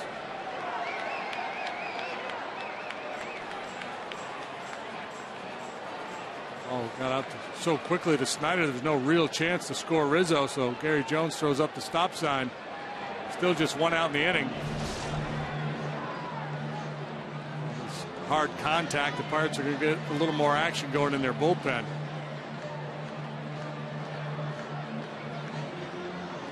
Sirich able to work on his cardio tonight. Several trips to the mound.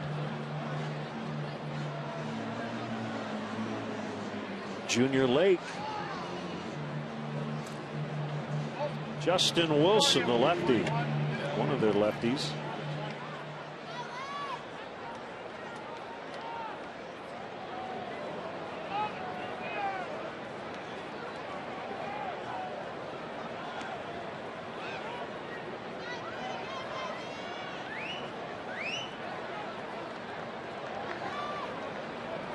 First and third, the pitch to Lake. Bounced foul.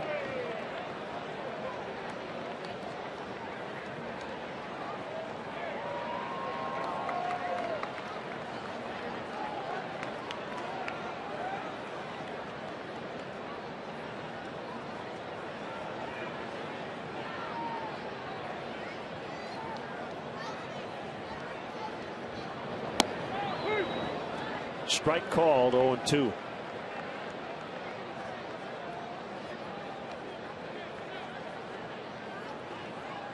Again, the Century Celebration, Wrigley 100 coming up April 20th, 7 o'clock Central on WGN.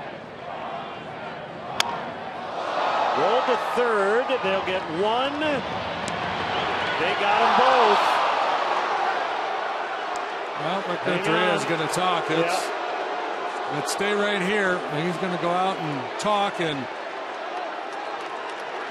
sixth inning, so they'll probably challenge. I mean, no reason not to. And Laz Diaz telling the Pirates defenders stay on the field, while we do the replay. Yeah, 2 long throws. Safe. And he's safe. Yeah. That'll be another run for the Cubs. We'll go through the process first. Now the official challenge has been conveyed.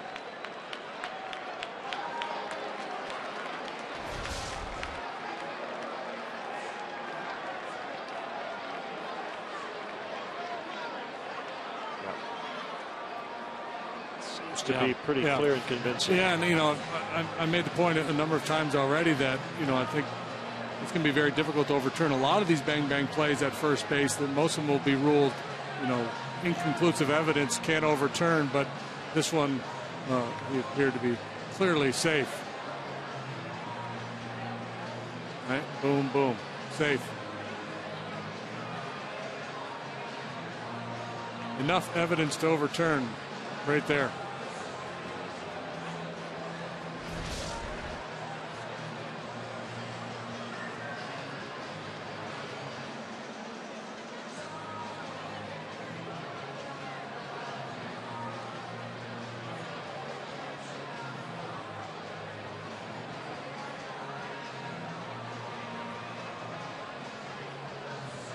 We had a busy series in Pittsburgh, but pretty quiet weekend in terms of replay.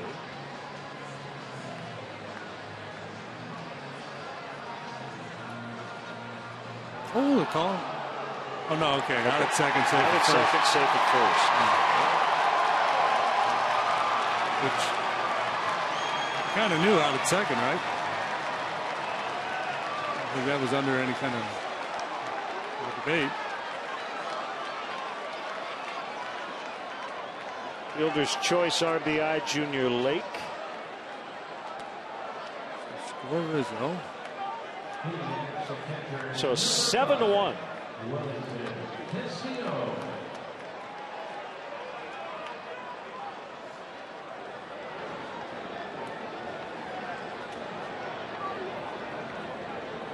The pitch to Castillo, swing and a miss.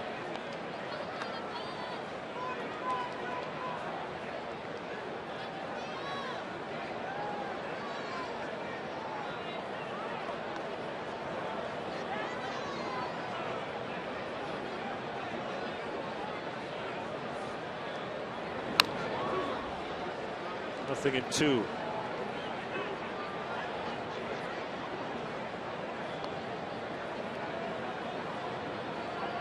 That went pretty quickly, and there wasn't much debate for Rick Renteria because you're in the bottom of the 6th. You don't really need to save your challenge at this point. They looked at it, New York, and said, yeah, he was safe at first.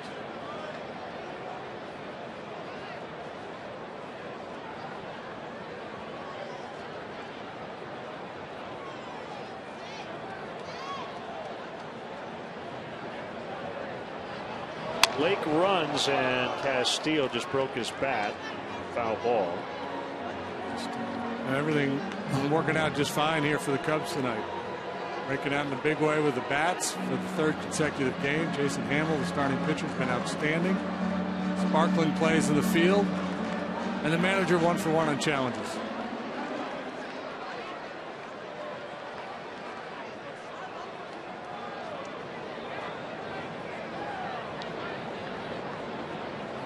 Otis probably has a top-notch spread down in the clubhouse. That will end the inning, but the Cubs get 3 more and lead 7-1.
Waiting for the Sun by Split Single. They have a new record out. Tweet and send us your Cubs selfies at hashtag WGN Cubs. We may use them in our fan cam. All Cubs tonight, 7-1 leading the Pirates as Jason Hammel works into the 7th against Travis Snyder. And great to have with us a former Cub, Gene Heiser, who will conduct the 7th inning stretch. Gene, how you doing tonight? I'm doing excellent, man. Thank you very much. What a gorgeous night, huh? First one you guys have had. Yeah, but it's been halfway decent, to tell you the truth.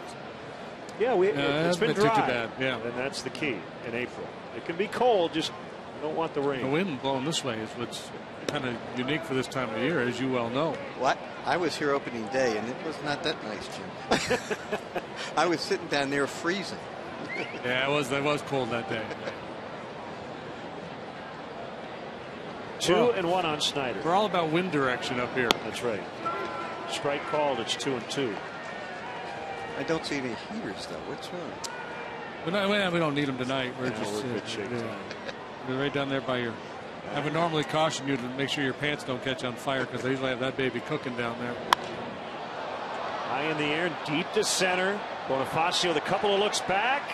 And it's out. I think that ball got out. Snyder's still running, but they're going to take another look at it. I think it's a home run, and they're going to call it a home run. And Gene, when the ball bounces up, that means it's either on the top of the wall or the basket, right? If it bounces down, you know that it's in the park. That makes sense. Yeah, and so this, that's why it's so important for the Cubs to continue to add on here, because the way this wind is blowing out, strange things can happen. Solo home runs on a night like tonight aren't going to beat you. But Pirates put a couple men on and somebody pops one like that, we got a different ball game. Just 2 hits allowed by Hamill, and they've both been home runs. So is this the toughest outfield in the big leagues for you because of all the conditions, the wind direction, the I bricks, think Candlestick was the worst. Sure. Yeah. I remember one night in Candlestick that McCovey hit one out of the park in right center or center field. I ran back to the wall, looked up, and it was gone. Next thing I know, the wind blew it back. I ran 20 feet in, turned around, ran 20 feet back, and caught the ball right by on the warning track. Next inning, I singled. I got to first base, and McCovey says, "That ball was out, wasn't it?" I said, "Yeah, it was definitely out." Fouled off by McCutchen. So tell us about your home run. We got to hear about your home run. My home run, unfortunately, was against Buzz Capper, who is one of my good friends, who lives about 2 blocks from me. Is that right? And we were in the same guard unit at the time, and it just so happens at the bottom of the 9th inning, we were down a run and 2 outs, and I hit one into the street in right field. How often do you remind him of that? I never remind him of that because we're friends. He brings it really, up. Man, you're a better man than me. No, he's a great guy, and he brings it up every time. And I said, "Buzz, you don't have to say that." Yeah, but if you're going to hit one home run, right, 2 outs in the 9th to tie the ball game. It was at the time we were in first place, so it was a great play. Yeah. We were going strong at the time.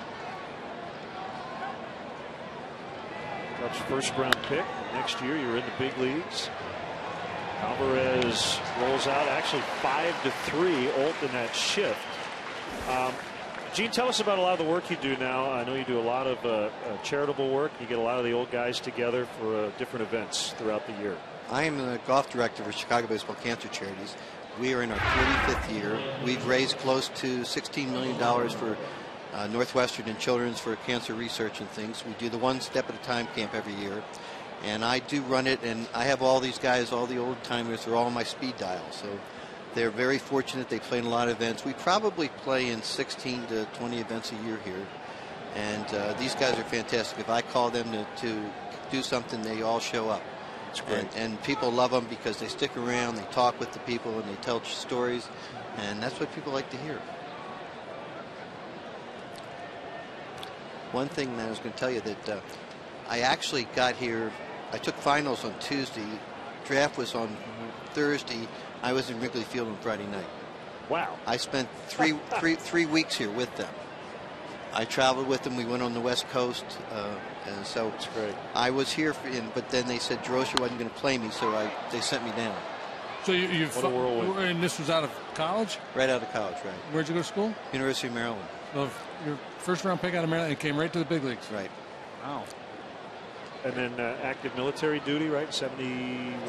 I was in the National Guard before I was drafted. Gotcha. Okay. Because of back then war in Vietnam, they told me I wouldn't be drafted in baseball. 3-1 on Russell Martin. So what are your first memories of showing up at Wrigley Field? I mean, fresh out of college, that had to be kind of daunting. Watching Billy Hands try to pitch to Willie McCovey, and he put 2 in the street. And my mother is an excellent baseball person, and she leans over to the scout that assigned me and said, "How do you pitch to this guy?" Well, Russell Martin just cranked one into the seats. JD, you were all over it. You got to score some runs tonight. The ball is jumping out of Wrigley Field. And Hamill may be working a little different here with a big lead, 7-3 now. All the Pirates runs coming on home runs. Yeah, really. All their hits. Interesting ball game. 3 hits, 3 runs, all solo home runs. Let's take a look at our pitch tracks. Now you see where it was intended. You saw where Welly set up, and Hamill just let it get away from him a little bit, and he channeled it for Martin. So your mom asked the scout, so how do you pitch McCovey? And he probably said carefully, right? What we've learned is Willie McCovey was really good. One thing we've learned here in the top of the 7th from Gene Heiser. Well, the one thing is, I was telling Pat on the radio, I said I was very fortunate. I played with all these Hall of Fame guys here, but every team we played had Hall of Fame guys. I mean, when you get to play in Pittsburgh, and there's Roberto Clemente, Willie Stargell, one of the nicest guys you'd ever want to meet. You know, he would always say hello to you, and they all did it. As a rookie, I was stunned that they all were so nice. I always heard about bad things for rookies, but right. Welcoming you to the fraternity. It's high, and it's 3-0 on Walker. I think Ishikawa on deck. We'll probably see some action. I see some scurrying in the Cubs bullpen. Hamill has given up a couple here in the 7th inning.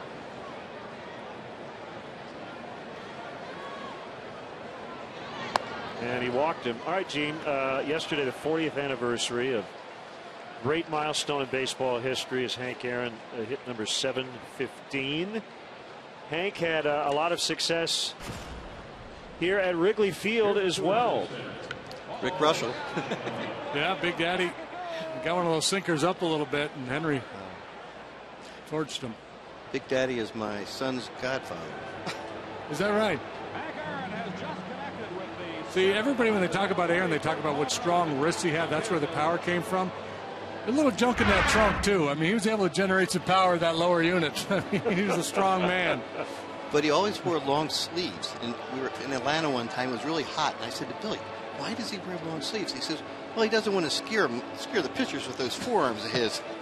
And I never even looked at him, Jim, until then. And I looked at those things and I said, they're as big as my thighs. Rondon is up in the bullpen. Espazio with a visit as Ishikawa will dig in.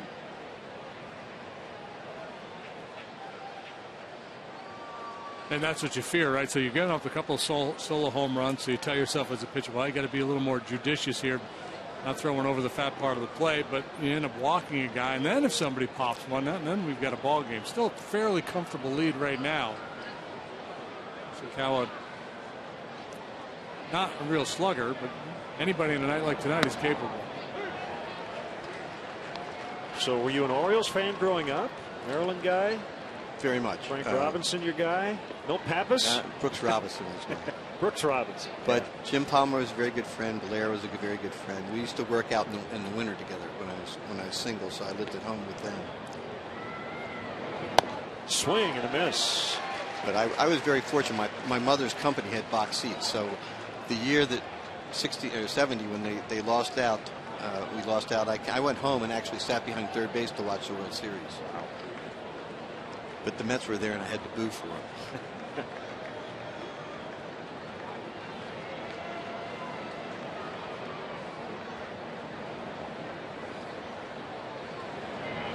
All right, Gene, time to sing here. Gene Heiser coming up with the stretch. Time now for the 7th inning stretch. It's brought to you by Budweiser. Conductor for Take Me Out to the Ball Game, former Chicago Cub Gene Heiser. All right, Cub fans, let's make Harry proud. A 1, a 2, a 3. Take me out to the ball game. Take me out with the crowd. Buy me some peanuts and Cracker Jacks. I don't care if I ever get back, for it's root for the. If they don't win, it's a shame, for it's 1, 2, 3 strikes, you're out at the old ball game. Cubbies, let's get a win. Come on, yell for them.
Big night for Mike Olt in the Cubs offense. 7 runs on 12 hits.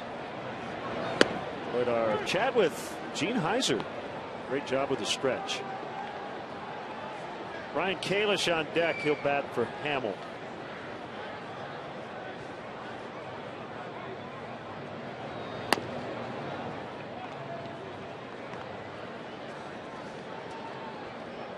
We'll take it. And on a night like this, did exactly what he was supposed to do. Attacked early, threw a lot of strikes, set the tone. Boys put some runs on the board for him. Punched out into right by Barney for a base hit. Third time he's been on tonight.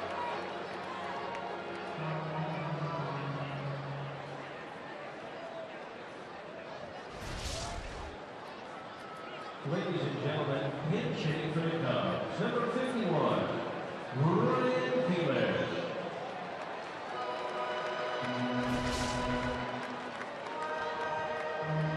Kalish with that big performance on Sunday against the Phillies.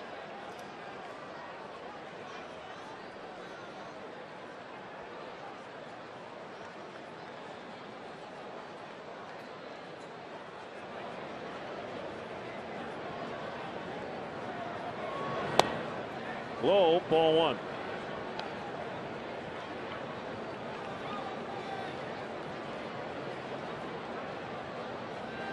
Cubs out hitting the Pirates 13-3.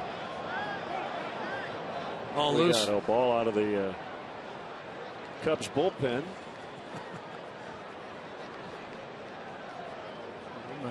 Startled out there on the mound. Bad time to play a little hit and run here.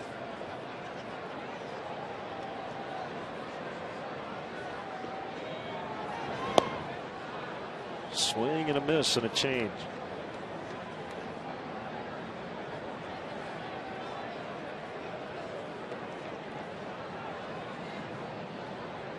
Jeanmar Gomez, Jeanmar.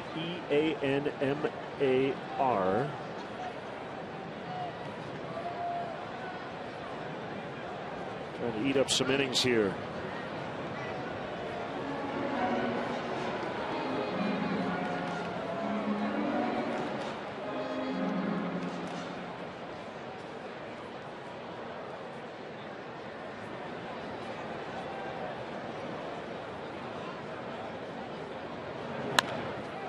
First, we'll have to tag Barney after Ishikawa stepped on first, and they do. That'll go 3-6 on the double play.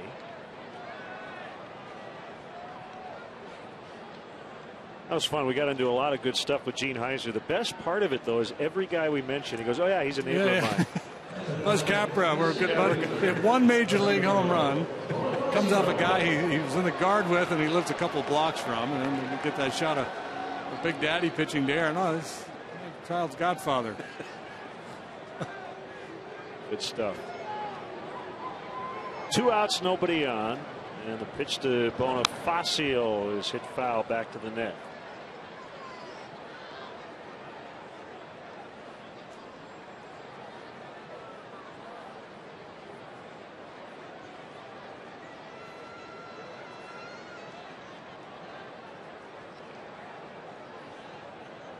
Kick, the 0-1 pitch, popped into left. Marte, 2 hands on it. The inning comes to an end. We'll go to the 8th. Cubs 7, Pirates 3.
by Budweiser.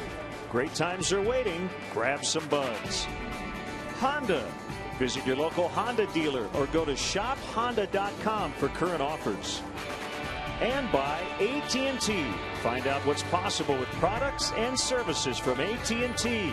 Rethink possible. What a fun one here at Wrigley Field. Cubs leading the Pirates 7-3 in the 8th. Hector Rondon working on a scoreless streak that reaches back 13 innings and several months, back to September 3rd of last year. Faces Jordy Mercer. It's like Jose Tabata will pinch hit.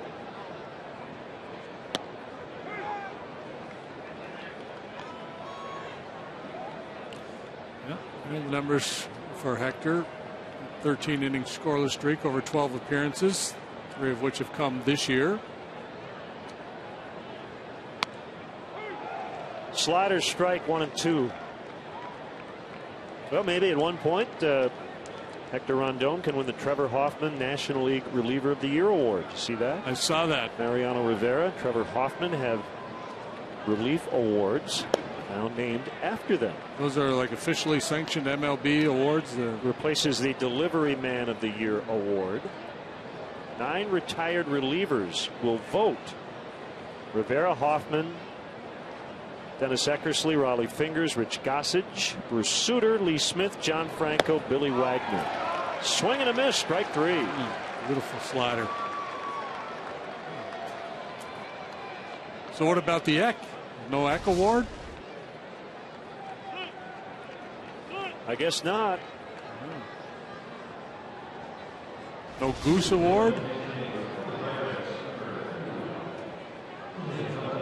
If they gave an award for the best setup man every year, who would that be named after? Oh. See, those guys toil in obscurity, don't they? They do. Well, usually the best ones become closers, right? Rivera became the closer after being Wetland's setup guy. Maybe we could name it after our old buddy Larry Anderson. Okay. That would be the Human Slider Award. Mm-hmm.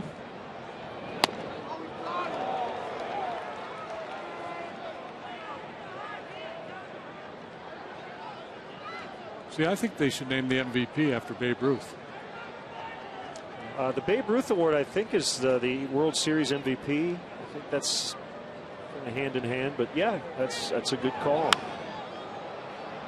On a hop past Barney and into center, so Tabata reaches. Okay, here's a little baseball quiz for you. Uh-oh. Tonight the Diamondbacks are playing the Giants. Okay. Tim Lincecum is pitching for the Giants. Okay. What event likely took place in that ball game? Tim Lincecum facing the Diamondbacks. He struck out a bunch of guys. No, he may have. Paul Goldschmidt took him deep. He does it all the time. Well, not all the time. Right. That's a little hyperbole. He owns Lincecum. Got a number on how I'm going many to look that times up. he's gone It's deep? crazy, but I'm going to look it up. Okay. I didn't know that matchup was so noteworthy. Let's see here. Giants. It's 3-0 Diamondbacks, by the way. First inning. They're off to a very slow start. 2-7.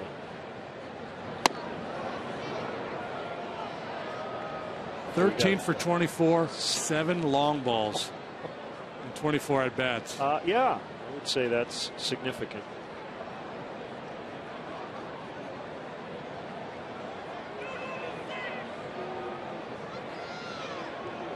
I mean, that's when you just start. Okay, you tell them what's coming. You invent a pitch. You just because whatever you're trying is not working.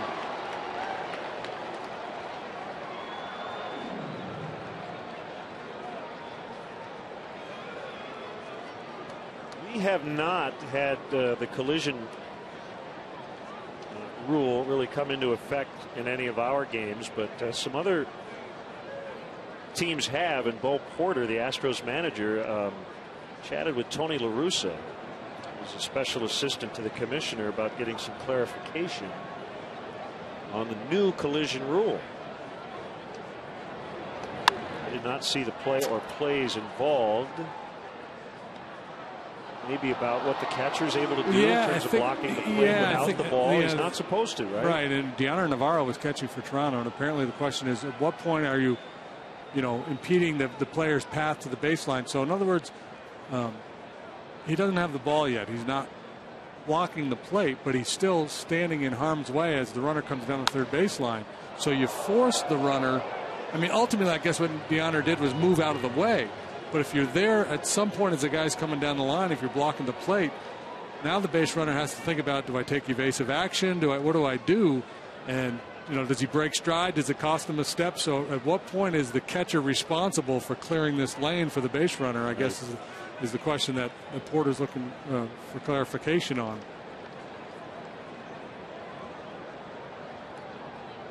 Here's the 1-2 pitch, swing and a miss. He could not lay off the high heat at 95 miles an hour. 2 outs in the inning, both strikeouts and both swinging.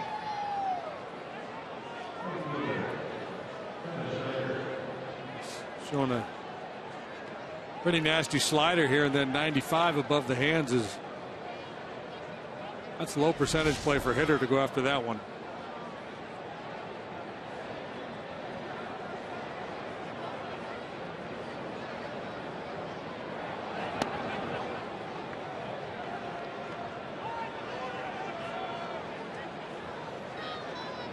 Cubs used 5 different relief pitchers in the ball game last night, so nice to get 7 innings out of Hamill tonight. Really lighten the load for the pen.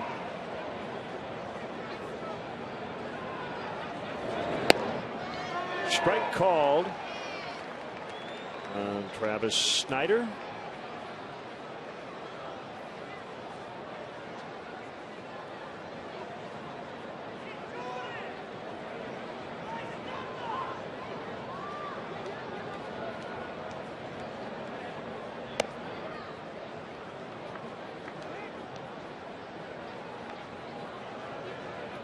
Wilson up for the second time tonight.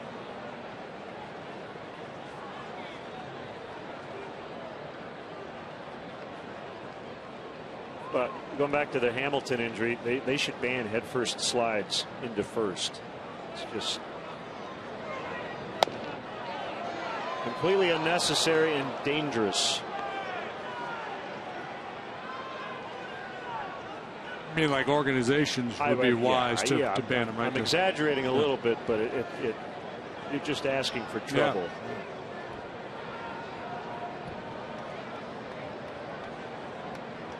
A lot of clubs down in their minor league systems do that, right? I believe you're right. Castro will field, lots of time. Inning over. Hector Rondon with a scoreless 8th, 7-3.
trying to set up a rubber match tomorrow, which we'll have for you right here on WGN. A good matchup. Garrett Cole, promising young right-hander, against the all-star from last year, Travis Wood.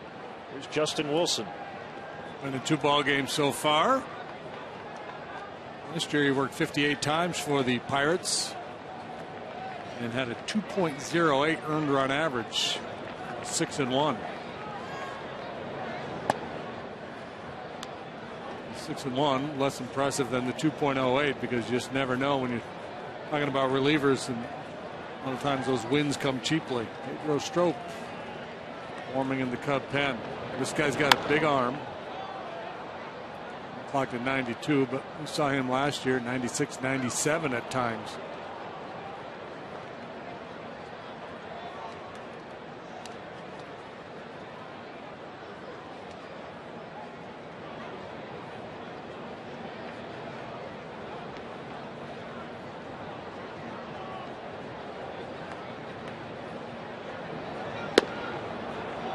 Off the plate outside.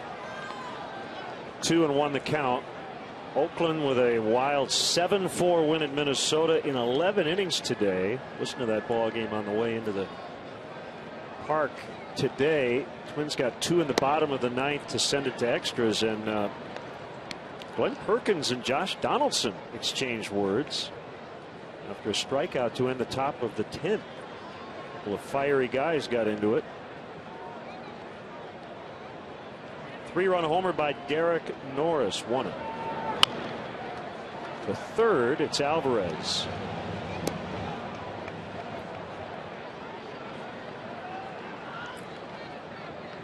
Alvarez made a bunch of errors last year at third base. He's a good athlete. Sometimes the footwork gets a little out of sync. Breaks bad throws. Did not look particularly smooth on that play, but he got the job done.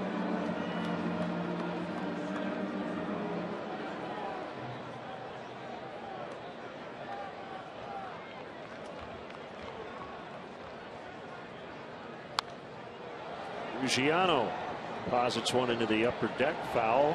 0-1.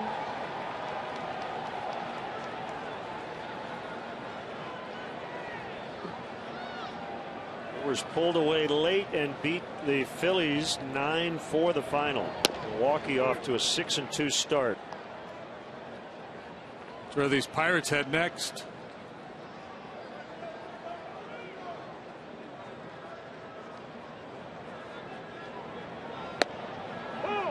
Called strike 3.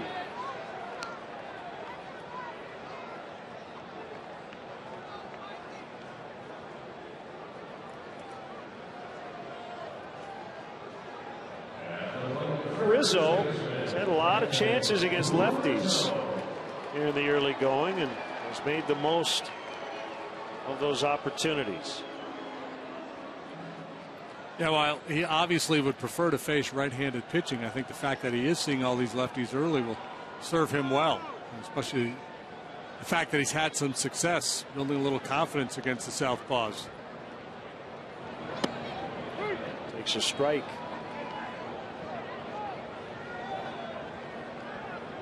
Kansas City over the Rays 7-3 today. See Tampa Bay here at Wrigley Field later on in interleague play. Cubs can use the DH next Tuesday night, Wednesday night at Yankee Stadium.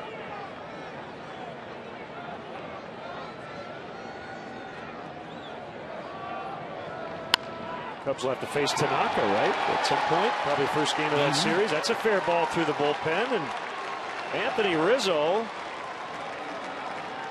with 4 consecutive hits after that first inning strikeout. He's 4 for 5 with 2 doubles. Ties his career high with the 4 hits.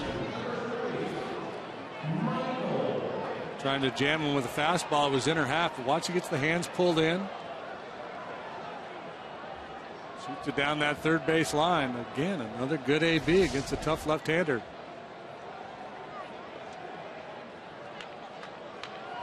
Night like tonight, really jumped that batting average up this early in the year, now hitting .355.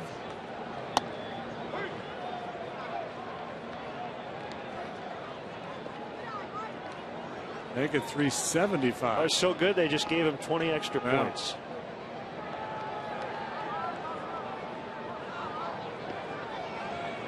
Leg kick by Wilson. Low on Alt.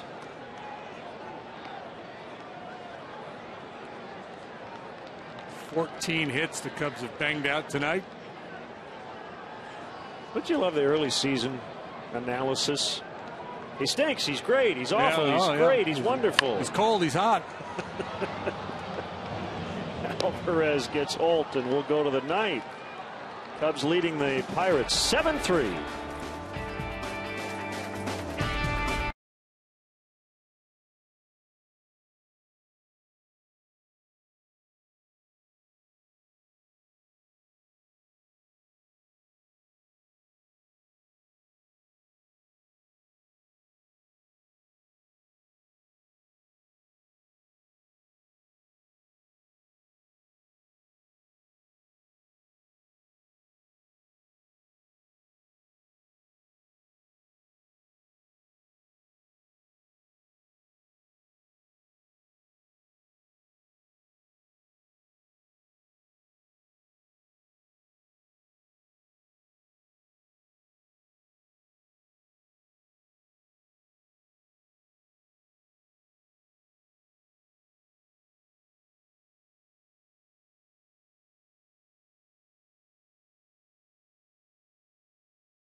Baseball produced by Mark Brady, our associate producer Doug Stanton, our director Skip Ellison, our executive producer Bob Vorwald, Paula Ostroba, our stage manager, Christina Ballas, our studio coordinator at the mothership.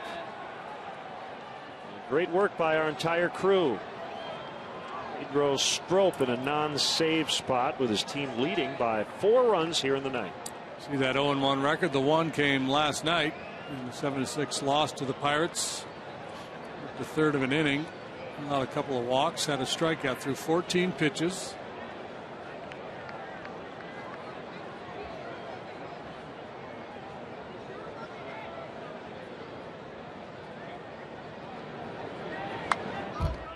Pretty rare quiet night for McCutchen against the Cubs. He's 0 for 3.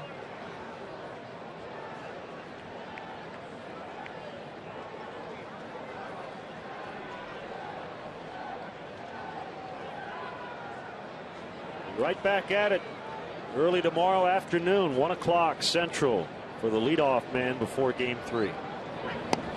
Good slider. Yeah, well, Cubs looking for their first series win of the year if they hang on here. We'll have a rubber game tomorrow afternoon. It would be nice to win that series before heading off on what figures to be a pretty tough road trip. 3 in St. Louis and 2 against the Yankees. Hit hard. Castro had to play that tricky hop. Well, he's had a good night. He's got a really good series.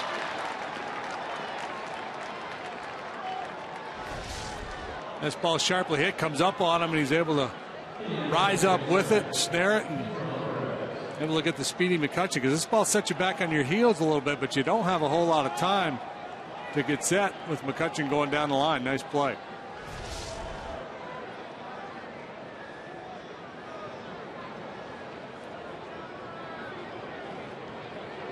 Pirates with 4 hits, 3 have left the yard, including Alvarez's leadoff homer in the 5th. And that's deep to center.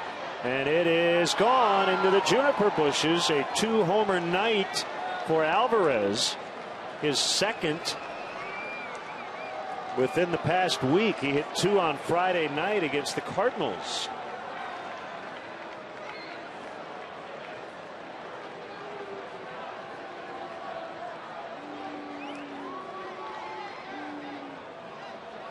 Pirates have hit 4 homers tonight, and they trail by 3.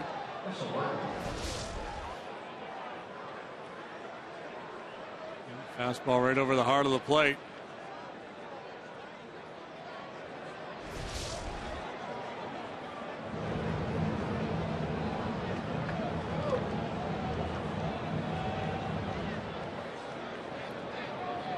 Russell Martin cranks one to deep left center. Into the basket for their 5th home run. He's hit 2 tonight. And all of a sudden, it is a 2-run game, and we may see some action in the bullpen. Yeah, I would think. Getting a little jittery down there in that dugout. Nick and Bonifacio talking it over. The umpires may want to look at this. Yeah, that ball definitely in the basket. We've seen a lot of balls hit like that, but the fact that it pinballed around, they should take a look at it. Yeah, that's out.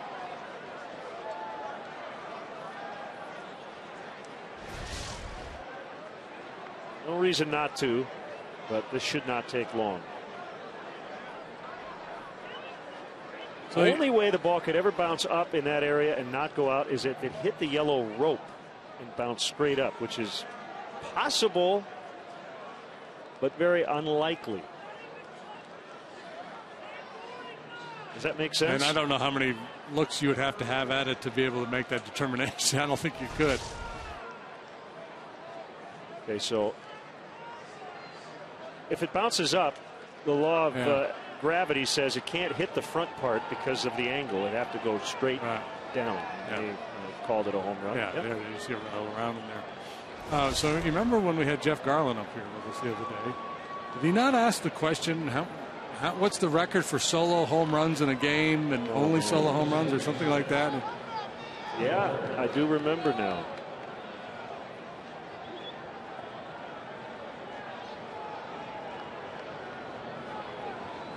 Veras has started to loosen up in the Cubs pen.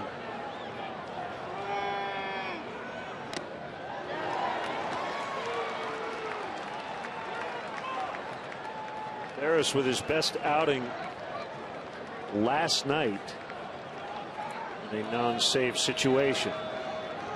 7-5. Outside 1-1.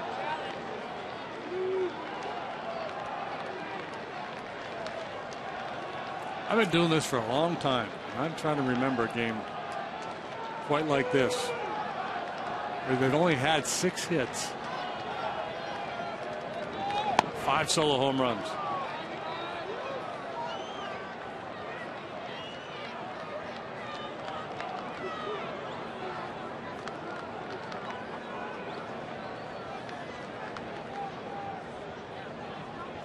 The wind, by the way, has not let up a bit. It might be blowing out harder than when we started.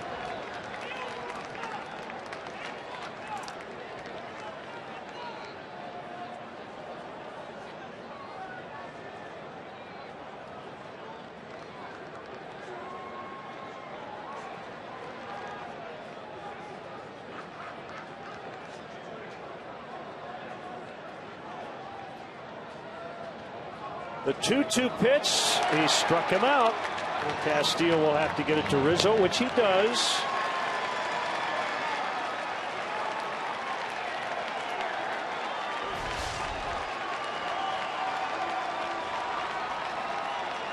Walker had pitches to hit in that at bat, but couldn't do anything with them, and then finally offered at the slider in the dirt.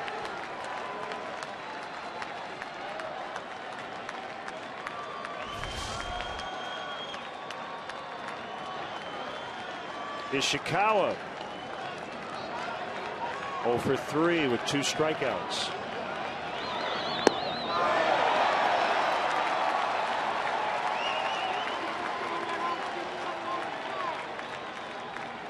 Strop trying to make Jason Hamill 2-0 as a Cub.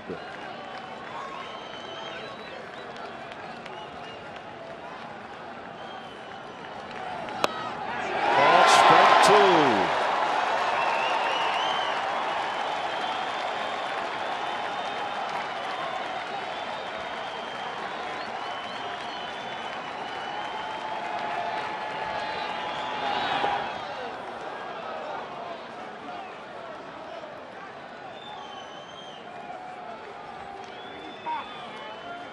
All the great things about this ballpark. The Cubs get to within an out or a strike of a win. Everybody on their feet. What an atmosphere. Almost hit him. Doesn't matter what time of year the record is. Every day a singular event. Yep.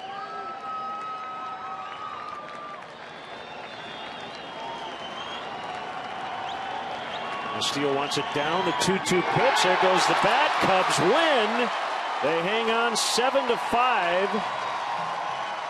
A night of offense with the wind blowing out, and the Cubs bats a little better than the Pirates. Yeah, 14 hits. The Cubs bang out tonight. Bonifacio continuing to do his thing. Rizzo with 4 hits. Olton, Lake both homer. Really good, feel-good win. Hamill really good again. Cubs have 3 wins. He's got 2 of them. So a chance for their first series win as they improve to 3-5 on the season. And again, we'll have the finale tomorrow as Travis Wood will oppose right-hander Garrett Cole.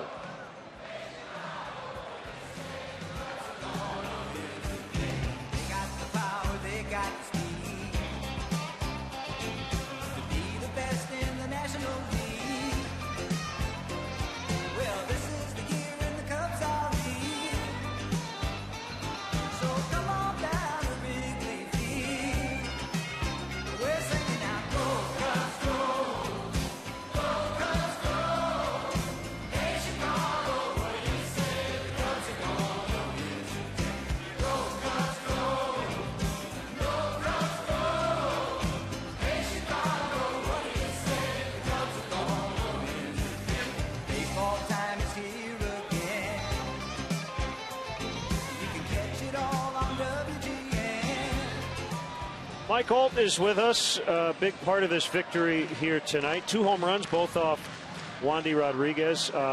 Mike, congratulations on making the club and having the success you're having. Rough year last year, but I guess in the end it was all worth it, right? Yeah, definitely.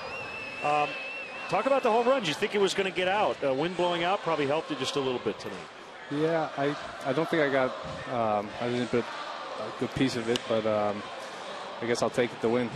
It's a pretty good week for you. The Huskies win a couple of national championships. You go deep here at Wrigley. You must be living pretty large these days, feeling good about things. Yeah, definitely. Watching those games was definitely special to watch. You know, it's got a good program over there. What about playing in this ballpark? You're probably learning the quirks of Wrigley Field and kind of the inner workings of it, but aren't too many places like it, are there?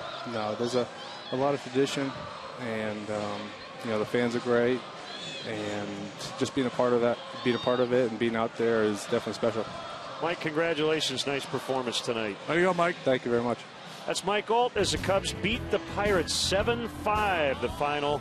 And we'll have more from a victorious Wrigley Field coming up.